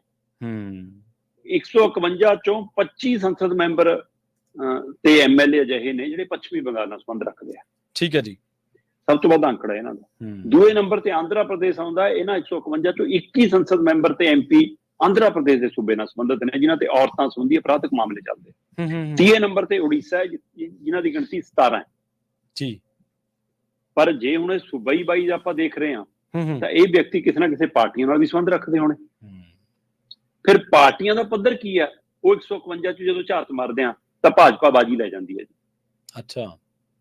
ਤਾਂ ਗੋਲਡ ਮੈਡਲ ਭਾਜਪਾ ਨੂੰ ਮਿਲਦਾ ਤੇ ਸਿਲਵਰ ਮੈਡਲ ਨਾਲ ਸਰਨਾ ਪੈਂਦਾ ਕਾਂਗਰਸ ਨੂੰ। ਠੀਕ ਹੈ ਜੀ। ਇਹਨਾਂ 151 ਦੇ ਵਿੱਚੋਂ 54 MP ਤੇ ਸੰਸਦ ਮੈਂਬਰ ਜਾਂ MLA ਭਾਜਪਾ ਨਾਲ ਸੰਬੰਧਿਤ ਨੇ, ਜਿਨ੍ਹਾਂ ਦੇ ਉੱਤੇ ਔਰਤਾਂ ਨਾਲ ਸੰਬੰਧੀ ਅਪਰਾਧਿਕ ਮਾਮਲੇ ਚੱਲਦੇ ਜੀ। ਤੇ ਇਹਨਾਂ 151 ਚੋਂ 23 ਕਾਂਗਰਸ ਨਾਲ ਸੰਬੰਧਿਤ ਨੇ। ਜੀ ਜੀ। ਵੈਸੇ ਕਾਂਗਰਸ ਕੋਲ ਤਾਂ ਹੈ ਵੀ 90 ਕੇ ਨੇ, ਤੇ ਉਹਨਾਂ ਚੋਂ 23 ਹੋਣਾ ਇਹ ਬਹੁਤ ਵੱਡੀ ਅੰਕੜਾ ਹੈ ਨਾ। ਮਤਲਬ ਕੋਈ ਵੀ ਇੱਥੇ ਸਾਫ਼ ਨਹੀਂ ਹੈ, ਕਿਸੇ ਦਾ ਵੀ ਦਾਮਨ, ਸਭ ਦਾ ਕੀ ਨੇ ਇਹ। ਸੋ 151 ਦੇ ਵਿੱਚੋਂ 54 MP ਤੇ MLA ਜਿਨ੍ਹਾਂ ਦੇ ਖਿਲਾਫ ਅਪਰਾਧਿਕ ਮਾਮਲੇ ਚੱਲਦੇ ਆ, ਉਹ ਭਾਜਪਾ ਨਾਲ ਸੰਬੰਧਿਤ ਨੇ, ਤੇ 23 ਇਹਨਾਂ ਚੋਂ ਕਾਂਗਰਸ ਨਾਲ ਸੰਬੰਧਿਤ ਨੇ ਜੀ। ਪਰ ਆਪਾਂ ਇਹਨਾਂ 151 ਚੋਂ 16 ਦਾ ਵੀ ਜ਼ਿਕਰ ਕਰ ਰਹੇ ਹਾਂ ਕਿ 16 ਉਹ ਨੇ ਜਿਨ੍ਹਾਂ ਦੇ ਉੱਤੇ ਜਬਰ ਜਨਾਹ ਦੇ ਕੇਸ ਚੱਲਦੇ ਆ। ਹਾਂਜੀ ਹਾਂਜੀ, ਬਿਲਕੁਲ। ਜਿਨ੍ਹਾਂ ਚੋਂ 2 ਮੌਜੂਦਾ MP ਤੇ 14 ਵੱਖ-ਵੱਖ ਸੂਬਿਆਂ ਦੇ ਮੌਜੂਦਾ MLA। ਇਹਨਾਂ 16 ਚੋਂ ਜਦੋਂ ਪਾਰਟੀਆਂ ਨੂੰ ਦੇਖਿਆ ਜਾਂਦਾ ਤਾਂ ਉਹ ਚ ਕਾਂਗਰਸ ਤੇ ਭਾਜਪਾ ਫਿਰ ਬਰਾਬਰ ਰਹਿੰਦੀ ਹੈ ਜੀ। ਇਹਨਾਂ 16 ਚੋਂ 5 ਭਾਜਪਾ ਦੇ ਨੇ ਜੀ, ਤੇ ਇਹਨਾਂ 16 ਚੋਂ 5 ਹੀ ਕਾਂਗਰਸ ਦੇ ਨੇ। 10 ਤਾਂ ਇਹਨਾਂ ਦੋਵਾਂ ਪਾਰਟੀਆਂ ਦੇ ਹੀ ਨੇ। ਸੋ ਆਹ ਸਾਡਾ ਚਿਹਰਾ ਹੈ, ਆਹ ਸਾਡਾ ਮੋਹਰ ਹੈ, ਆਹ ਸਾਡਾ ਚਿਤਰਨ ਹੈ, ਆਹ ਸਾਡੇ ਚੁਣੇ ਨੁਮਾਇੰਦਿਆਂ ਦਾ ਉਹ ਹੈ। ਬਾਰ-ਬਾਰ ਮਤਲਬ ਅਜਿਹੀਆਂ ਵੋਟਾਂ ਤੋਂ ਬਾਅਦ ਚਰਚਾ ਹੁੰਦੀ ਹੈ ਕਿ ਘੱਟੋ ਘੱਟ ਮਤਲਬ ਤੁਸੀਂ ਇਹੋ ਜਿਹੇ ਅਪਰਾਧੀਆਂ ਨੂੰ ਜਾਂ ਇਹੋ ਜਿਹੇ ਦੋਸ਼ੀਆਂ ਨੂੰ, ਇਹੋ ਜਿਹੇ ਆਰੋਪੀਆਂ ਨੂੰ, ਇਹੋ ਜਿਹੇ ਕੇਸਾਂ ਦਾ ਸਾਹਮਣਾ ਕਰਨ ਵਾਲਿਆਂ ਨੂੰ ਤਾਂ ਟਿਕਟਾਂ ਤੋਂ ਦੂਰ ਰੱਖ ਲਓ। ਦੇਖੋ, ਇੱਕ ਕੇਸ ਹੁੰਦੇ ਨੇ ਜਿਹੜੇ ਮਤਲਬ ਕਿ ਆਪਾਂ ਕਹਿੰਦੇ ਆ ਕਿ ਹਾਂ ਉਹ ਕਿਸੇ ਲੋਕ ਮੁੱਦਿਆਂ ਚੋਂ ਜਨਮੇ, ਹੈਨਾ। ਘੱਟੋ ਘੱਟ ਭ੍ਰਸ਼ਟਾਚਾਰ ਵਾਲੇ ਮਾਮਲਿਆਂ 'ਚ ਜਾਂ ਛੇੜਖਾਨੀਆਂ, ਬਲਾਤਕਾਰ, ਅਪਰਾਧਿਕ ਮਾਮਲਿਆਂ 'ਚ ਇਹੋ ਜਿਹੀਆਂ ਲੀਡਰਾਂ ਨੂੰ ਤਾਂ ਨਾ ਪਾਰਟੀਆਂ ਉਤਸ਼ਾਹਿਤ ਕਰਨ। ਪਰ ਮੈਨੂੰ ਲੱਗਦਾ ਕਿ ਪਾਰਟੀਆਂ ਨੂੰ ਲੱਗਦਾ ਕਿ ਇਹਨਾਂ ਤੋਂ ਬਿਨਾਂ ਸਾਡਾ ਕੰਮ ਨਹੀਂ ਚੱਲਣਾ ਜੀ ਜੀ। ਤੇ ਪਰ ਫਿਰ ਇਹਨਾਂ ਤੋਂ ਅਸੀਂ ਉਮੀਦ ਨਹੀਂ ਕਰ ਸਕਦੇ। ਇਹ ਕਲਕੱਤਾ ਦੀ ਘਟਨਾ ਕਿਸੇ ਇੱਕ ਡਾਕਟਰ ਬੱਚੀ ਨਾਲ ਵਾਪਰੀ ਘਟਨਾ ਨਹੀਂ। ਇਹ ਭਾਰਤ 'ਚ ਔਰਤ ਜਾਤ ਪ੍ਰਤੀ ਸਾਡਾ ਕਿਹੋ ਜਿਹਾ ਨਜ਼ਰੀਆ, ਉਹਦਾ ਚਿਤਰਣ ਹੈ। ਤੇ ਉਹਦੇ ਜਵਾਬ 'ਚ ਅਸੀਂ ਜਦੋਂ ਸਰਕਾਰਾਂ ਕੰਨੀ ਝਾਤ ਮਾਰਦੇ ਹਾਂ ਤਾਂ ਉਹਨਾਂ ਦਾ ਆਹ ਚਿਹਰਾ ਬੇਨਕਾਬ ਹੁੰਦਾ। ਜੀ ਬਿਲਕੁਲ। ਇੱਥੇ ਤਾਂ ਜਦੋਂ ਬ੍ਰਿਜ ਭੂਸ਼ਣ ਵਰਗੇ ਤੇ ਲੱਗਦੇ ਆ ਦੋਸ਼ ਤੇ ਟਿਕਟ ਉਹਦੇ ਮੁੰਡਿਆਂ ਨੂੰ ਦੇ ਦਿੰਦੀਆਂ ਪਾਰਟੀਆਂ। ਕੀ ਬਚਾਉਣ 'ਚ ਲੱਗੇ। ਹਾਂਜੀ, ਸੁੱਚਾ ਸਿੰਘ ਲੰਗਾਹ ਵਰਗਿਆਂ ਦੇ ਬਾਰੇ ਕੀ ਕੁਝ ਸਾਹਮਣੇ ਆਇਆ? ਹੁਣ ਵੀ ਬਚਾ ਲਿਆ ਗਿਆ ਸਿਆਸਤ ਦੇ ਨਾਲ, ਉਹਦੀ ਲੋੜ ਮਹਿਸੂਸ ਕੀਤੀ ਗਈ। ਆਮ ਆਦਮੀ ਪਾਰਟੀ ਦੀ ਜਿਹੜੀ ਤੁਸੀਂ ਸ਼ੁਰੂ ਦੇ ਵਿੱਚ ਹੀ ਗੱਲ ਕੀਤੀ ਸੀ ਕਟਾਰੂ ਚੱਕ ਵਾਲੇ ਮਾਮਲੇ ਦੀ, ਕਿੰਨੇ ਅਨੈਤਿਕ ਕੰਮ, ਕਿੰਨੇ ਜੀ। ਉਹ ਪੈਨ ਡਰਾਈਵ ਵਾਲੇ ਕਿੱਥੇ ਗਏ? ਹਾਂਜੀ ਹਾਂਜੀ, ਪੈਨ ਡਰਾਈਵ ਵਾਲੇ ਕਿੱਥੇ ਗਏ? ਹਾਂਜੀ, ਉਹ ਤਾਂ ਮਾਮਲਾ ਰੁਲ ਖੁਲ ਹੀ ਗਿਆ। ਬਿਲਕੁਲ। ਜਾਂਦੇ ਜਾਂਦੇ ਗੱਲ ਕਰੀਏ ਫੋਨ ਤੇ ਵੱਧ ਸਮਾਂ ਬਿਤਾਉਣ ਦੀ। ਮਤਲਬ ਫੋਨ ਤੇ ਵੱਧ ਸਮਾਂ ਬਿਤਾਉਣਾ ਮਤਲਬ ਆਪਣੀ ਯਾਦਾਸ਼ਤ ਗਵਾਉਣਾ ਜੀ। ਹਾਂ ਬਿਲਕੁਲ ਜੀ। ਇਹ ਬ੍ਰਿਟੇਨ ਦੀ ਇੱਕ ਖੋਜ ਰਿਪੋਰਟ ਸਾਹਮਣੇ ਆਈ ਹੈ। ਠੀਕ ਹੈ ਜੀ। ਉਹ ਕਹਿੰਦੇ ਜੇ ਦਿਨ ਦੇ ਵਿੱਚ ਤੁਹਾਡਾ ਸਕਰੀਨ ਟਾਈਮ 4 ਘੰਟੇ ਜਾਂ ਉਹ ਤੋਂ ਵੱਧ ਹੈ ਤਾਂ ਤੁਹਾਡੇ ਦਿਮਾਗ ਦੇ ਵਿੱਚ ਖੂਨ ਦੇ ਸਰਕਲ ਨੂੰ ਪ੍ਰਭਾਵਿਤ ਕਰ ਸਕਦਾ ਹੈ। ਠੀਕ ਹੈ ਜੀ। ਖੂਨ ਦਾ ਸਰਕਲ ਪ੍ਰਭਾਵਿਤ ਹੋਊਗਾ ਦਿਮਾਗ ਦੀ ਤੌਰ ਤੇ ਤਾਂ ਤੁਹਾਡੀ ਯਾਦਾਸ਼ਤ ਕਮਜ਼ੋਰ ਹੋਊਗੀ, ਤੁਹਾਡੀ ਇਕਾਗਰਤਾ ਭੰਗ ਹੋਊਗੀ, ਤੁਹਾਨੂੰ ਯਾਦ ਰੱਖਣ ਦੀ, ਸਿੱਖਣ ਦੀ ਸ਼ਕਤੀ ਤੇ ਤੁਹਾਡੇ ਤੇ ਅਸਰ ਪਊਗਾ। ਉਹ ਕਹਿੰਦੇ ਕਿ ਅੱਜ ਕੱਲ ਦਿੱਕਤ ਇਹ ਹੈ ਕਿ ਬੰਦਾ ਬਿਨਾਂ ਕੰਮ ਤੋਂ ਮਹਿਸੂਸ ਕਰਦਾ ਕਿ ਮੈਂ ਥੱਕਿਆ ਹੋਇਆ। ਜੀ ਜੀ। ਤੇ ਉਹ ਕਹਿੰਦੇ ਉਹ ਥਕਾਵਟ ਦਾ ਕਾਰਨ ਫੋਨ ਤੇ ਸਕਰੀਨ ਟਾਈਮ ਤੇ ਵੱਧ ਸਮਾਂ ਬਿਤਾਉਣਾ ਹੈ। ਤੇ ਕਹਿੰਦੇ ਕਿ ਬੰਦਾ ਅੱਜ ਕੱਲ ਕਹਿੰਦਾ ਇਹ ਤਾਂ ਉਮਰ ਦਾ ਤਕਾਜ਼ਾ ਲੈ, ਹੁਣ ਛੇਤੀ ਉਹ ਬੁੜੇ ਹੋਣ ਲੱਗੇ, ਸਭ ਚੀਜ਼ਾਂ ਭੁੱਲਣ ਲੱਗੇ, ਰੱਖ ਕੇ ਭੁੱਲ ਗਏ, ਕਰਕੇ ਭੁੱਲ ਗਏ, ਜਾ ਕੇ ਭੁੱਲ ਗਏ, ਨਾਮ ਭੁੱਲ ਗਏ। ਕਹਿੰਦੇ ਉਹਦਾ ਕਾਰਨ ਫੋਨ ਤੇ ਵੱਧ ਸਮਾਂ ਬਿਤਾਉਣਾ ਹੈ। ਸੋ ਇੱਕ ਖੋਜ ਰਿਪੋਰਟ ਕਹਿੰਦੀ ਹੈ ਕਿ ਤੁਹਾਡਾ ਸਕਰੀਨ ਤੇ ਵੱਧ ਸਮਾਂ ਬਿਤਾਇਆ ਤੁਹਾਨੂੰ ਮਾਨਸਿਕ ਰੋਗੀ ਬਣਾਉਂਦਾ ਔਰ ਦਿਮਾਗੀ ਖੂਨ ਦੇ ਸਰਕਲ ਨੂੰ ਪ੍ਰਭਾਵਿਤ ਕਰਦਾ, ਜਿਹਦੇ ਨਾਲ ਤੁਹਾਡੀ ਯਾਦ ਸ਼ਕਤੀ, ਇਕਾਗਰਤਾ ਤੇ ਸਿੱਖਣ ਦੀ ਸ਼ਕਤੀ ਤੇ ਅਸਰ ਪੈਂਦਾ। ਫਿਰ ਉਹਦਾ ਉਹ ਹੱਲ ਦੱਸਦੇ ਨੇ। ਉਹ ਕਹਿੰਦੇ ਕਿ ਫੋਨ ਨੂੰ ਆਪਣੇ ਤੋਂ ਦੂਰ ਰੱਖ ਕੇ, ਹੈਨਾ, ਇਹ ਜਿਹੇ ਜਿਸ ਤਰ੍ਹਾਂ ਆਪਾਂ ਆਹ ਲਾਏ ਨੇ ਇਹਨਾਂ ਨਾਲ ਫੋਨ ਚੱਕਣ ਦੀ ਕੋਸ਼ਿਸ਼ ਕਰੋ। ਕਾਲ ਸੁਣੋ। ਕਈ ਵਾਰ ਕੀ ਹੁੰਦਾ ਕਿ ਤੁਸੀਂ ਤੈਅ ਕਰ ਲੈਣੋ ਕਿ ਮੈਂ ਅੱਜ ਫੋਨ ਫਲਾਣਾ ਫੁੱਲਣਾ ਨਹੀਂਗਾ, ਪਰ ਜਿੱਦਾਂ ਹੀ ਕਿਸੇ ਕਾਲ ਆਉਂਦੀ ਹੈ, ਕਾਲ ਸੁਣਨ ਤੋਂ ਬਾਅਦ ਤੁਸੀਂ ਫਿਰ ਫੋਨ ਤੇ ਲੱਗ ਜਾਂਦੇ। ਹਾਂਜੀ ਹਾਂਜੀ, ਬਿਲਕੁਲ। ਕਹਿੰਦੇ ਇਸ ਲਈ ਉਹਨੂੰ ਆਪਣੇ ਤੋਂ ਦੂਰ ਰੱਖਣ ਦੀ ਆਦਤ ਪਾਓ। ਦੂਸਰਾ, ਉਹ ਕਹਿੰਦੇ ਦਿਨ ਦੇ ਵਿੱਚ ਕੁਝ ਸਮੇਂ ਲਈ ਜੇ ਸਾਇਲੈਂਟ ਕਰ ਸਕਦੇ ਹੋ, ਸਾਇਲੈਂਟ ਕਰਕੇ ਪਰੇ ਰੱਖਣਾ ਸ਼ੁਰੂ ਕਰ ਦਿਓ, ਤੁਹਾਨੂੰ ਬਹੁਤ ਰਾਹਤ ਮਹਿਸੂਸ ਹੋਊਗੀ, ਹੈਨਾ। ਤੇ ਜੇ ਜ਼ਿਆਦਾ ਤਲਬ ਉੱਠੇ ਨਸ਼ੇ ਵਾਲਿਆਂ ਵਾਂਗ, ਫਿਰ ਕਹਿੰਦੇ ਕਿ ਫੋਨ ਛੱਡ ਕੇ ਮਾੜਾ ਜਿਹਾ ਉੱਠ ਕੇ ਕਿਤੇ ਗੇੜੀ ਮਾਰਨ ਚਲੇ ਜਾਓ, ਤੁਹਾਨੂੰ ਬੜਾ ਹਲਕਾ ਮਹਿਸੂਸ ਹੋਊਗਾ। ਤੇ ਜੇ ਫੋਨ ਦਾ ਬਦਲ ਕਿਤਾਬ ਬਣਾ ਲਓ, ਕਹਿੰਦੇ ਫਿਰ ਤਾਂ ਤੁਹਾਡੀ ਜ਼ਿੰਦਗੀ ਬਦਲ ਜਾਊਗੀ। ਹਾਂਜੀ, ਕਿਤਾਬ ਦੇ ਨਾਲ ਤਾਂ ਅੱਖਰ ਦੇ ਨਾਲ ਤਾਂ ਗਿਆਨ ਆਉਂਦਾ ਮਨੁੱਖ ਨੂੰ, ਗਿਆਨ ਨਾਲ ਦੀ ਤਾਂ ਚੀਜ਼ ਨਹੀਂ, ਇੱਕ ਗਿਆਨ ਹੀ ਹੈ, ਇੱਕ ਅੱਖਰ ਹੀ ਹੈ ਜਿਹੜਾ ਮਨੁੱਖ ਨੂੰ ਮਨੁੱਖ ਬਣਾਉਂਦਾ, ਜਿਹੜਾ ਹਾਲਾਂਕਿ ਆਪਾਂ ਪ੍ਰੋਪਰ ਬਣ ਨਹੀਂ ਸਕੇ ਹਲੇ ਸਾਨੂੰ ਬਹੁਤ ਕੁਝ ਸਿੱਖਣ ਦੀ ਲੋੜ ਹੈ। ਸਿੱਖਣ ਦੀ ਲੋੜ ਪਰ ਫਿਰ ਹੈ। ਵੀ ਤੁਸੀਂ ਦੇਖੋ ਵੀ ਮੋਬਾਈਲ ਇੰਨਾ ਜ਼ਰੂਰੀ ਹੋ ਗਿਆ ਵੀ ਇੱਧਰਲੇ ਮੁਲਕਾਂ ਦਾ ਜਿਹੜਾ ਟ੍ਰੈਂਡ ਆ, ਮੈਂ ਉਹ ਤੁਹਾਨੂੰ ਦੱਸ ਰਿਹਾ ਕਿ ਤੁਸੀਂ ਕਾਰ ਤੇ ਵੀ ਟਰੈਵਲ ਕਰਨਾ ਤੇ ਮੋਬਾਈਲ ਤੁਹਾਡੀ ਇੱਕ ਬਹੁਤ ਜ਼ਰੂਰੀ ਚੀਜ਼ ਬਣ ਗਿਆ। ਤੁਸੀਂ ਲੋਕੇਸ਼ਨ ਲਾਉਣੇ ਹੋ, ਲੋਕੇਸ਼ਨ ਦੇ ਨਾਲ ਤੁਸੀਂ ਅੱਧੇ ਫੋਨ 'ਚ ਤੇ ਅੱਧੇ ਡਰਾਈਵਿੰਗ 'ਚ ਰੁੱਝੇ ਰਹਿੰਦੇ ਆ, ਤੇ ਇਸੇ ਕਰਕੇ ਸ਼ਾਇਦ ਹਾਦਸੇ ਵੀ ਵੱਧ ਵਾਪਰਦੇ ਆ, ਕਿਉਂਕਿ ਇਕਾਗਰਤਾ ਤਾਂ ਹੋਈ ਨਹੀਂ ਕਿਤੇ ਇੱਕ ਪਾਸੇ ਤੁਸੀਂ। ਹਾਂਜੀ, ਤੁਸੀਂ ਇਕੱਲੇ ਲੋਕੇਸ਼ਨ ਦੀ ਗੱਲ ਕਰਦੇ ਹੋ, ਇੱਥੇ ਤਾਂ 2 ਵੀਲਰ ਤੇ ਚੱਲਦੇ ਹੋਏ ਚੈਟ ਕਰ ਰਹੇ ਹੁੰਦੇ ਆ ਬੰਦੇ। ਹਾਂਜੀ ਹਾਂਜੀ, ਬਿਲਕੁਲ ਬਿਲਕੁਲ। ਸਾਡੇ ਉਹ ਐਕਸੀਡੈਂਟ ਦਾ ਕਾਰਨ ਹੀ ਬਣੂਗਾ। ਕਾਰ ਦੇ ਵਿੱਚ ਇੱਕ ਹੱਥ ਨਾਲ ਫੋਨ ਕੰਨ ਨੂੰ ਲਾਇਆ ਹੁੰਦਾ। ਹਾਂਜੀ ਹਾਂਜੀ, ਬਿਲਕੁਲ। ਡਿਵਾਈਸ ਤੇ ਵੀ ਨਹੀਂ, ਵੈਸੇ ਤਾਂ ਡਿਵਾਈਸ ਤੇ ਵੀ ਸੁਣਦੇ ਹੋਏ ਥੋੜਾ ਧਿਆਨ ਇਕਾਗਰਤਾ ਭੰਗ ਹੁੰਦੀ ਹੈ ਡਰਾਈਵਿੰਗ ਤੋਂ, ਬਿਲਕੁਲ। ਪਰ ਇੱਥੇ ਤੁਸੀਂ ਕੰਨ ਨੂੰ ਲਾ ਕੇ ਕੋਈ ਬਿਜ਼ਨਸ ਕਰ ਰਹੇ ਹੁੰਦੇ ਤੁਸੀਂ, ਤੇ ਫਿਰ ਕੁਛ ਦਾ ਕੁਛ ਹੁੰਦਾ, ਜਾਂ ਆਸ਼ਕੀ ਕਰ ਰਹੇ ਹੁੰਦੇ ਹੋ, ਫਿਰ ਕੁਛ ਦਾ ਕੁਛ ਹੁੰਦਾ, ਸੋ ਇਹ ਨਤੀਜੇ ਭੋਗਦੇ ਹਾਂ ਅਸੀਂ। ਬਿਲਕੁਲ। ਸ਼ਰਮਾ ਜੀ, ਇਹਨਾਂ ਖਾਸ ਖਬਰਾਂ ਤੇ ਖਾਸ ਜਾਣਕਾਰੀਆਂ ਦੇ ਲਈ ਤੁਹਾਡਾ ਬਹੁਤ ਬਹੁਤ ਧੰਨਵਾਦ ਜੀ। ਬਹੁਤ ਸ਼ੁਕਰੀਆ ਜੀ। ਪ੍ਰੋਗਰਾਮ ਖਬਰ ਤੇ ਨਜ਼ਰ ਨੂੰ ਆਪਾਂ ਇੱਥੇ ਹੀ ਸਮਾਪਤ ਕਰਾਂਗੇ। ਤੁਹਾਡਾ ਸਾਰਿਆਂ ਦਾ ਵੀ ਬਹੁਤ ਧੰਨਵਾਦ। ਸਤਿ ਸ਼੍ਰੀ ਅਕਾਲ। ਜੁੜੇ ਰਹੋ ਪੰਜਾਬੀ ਰੇਡੀਓ USA ਦੇ ਨਾਲ।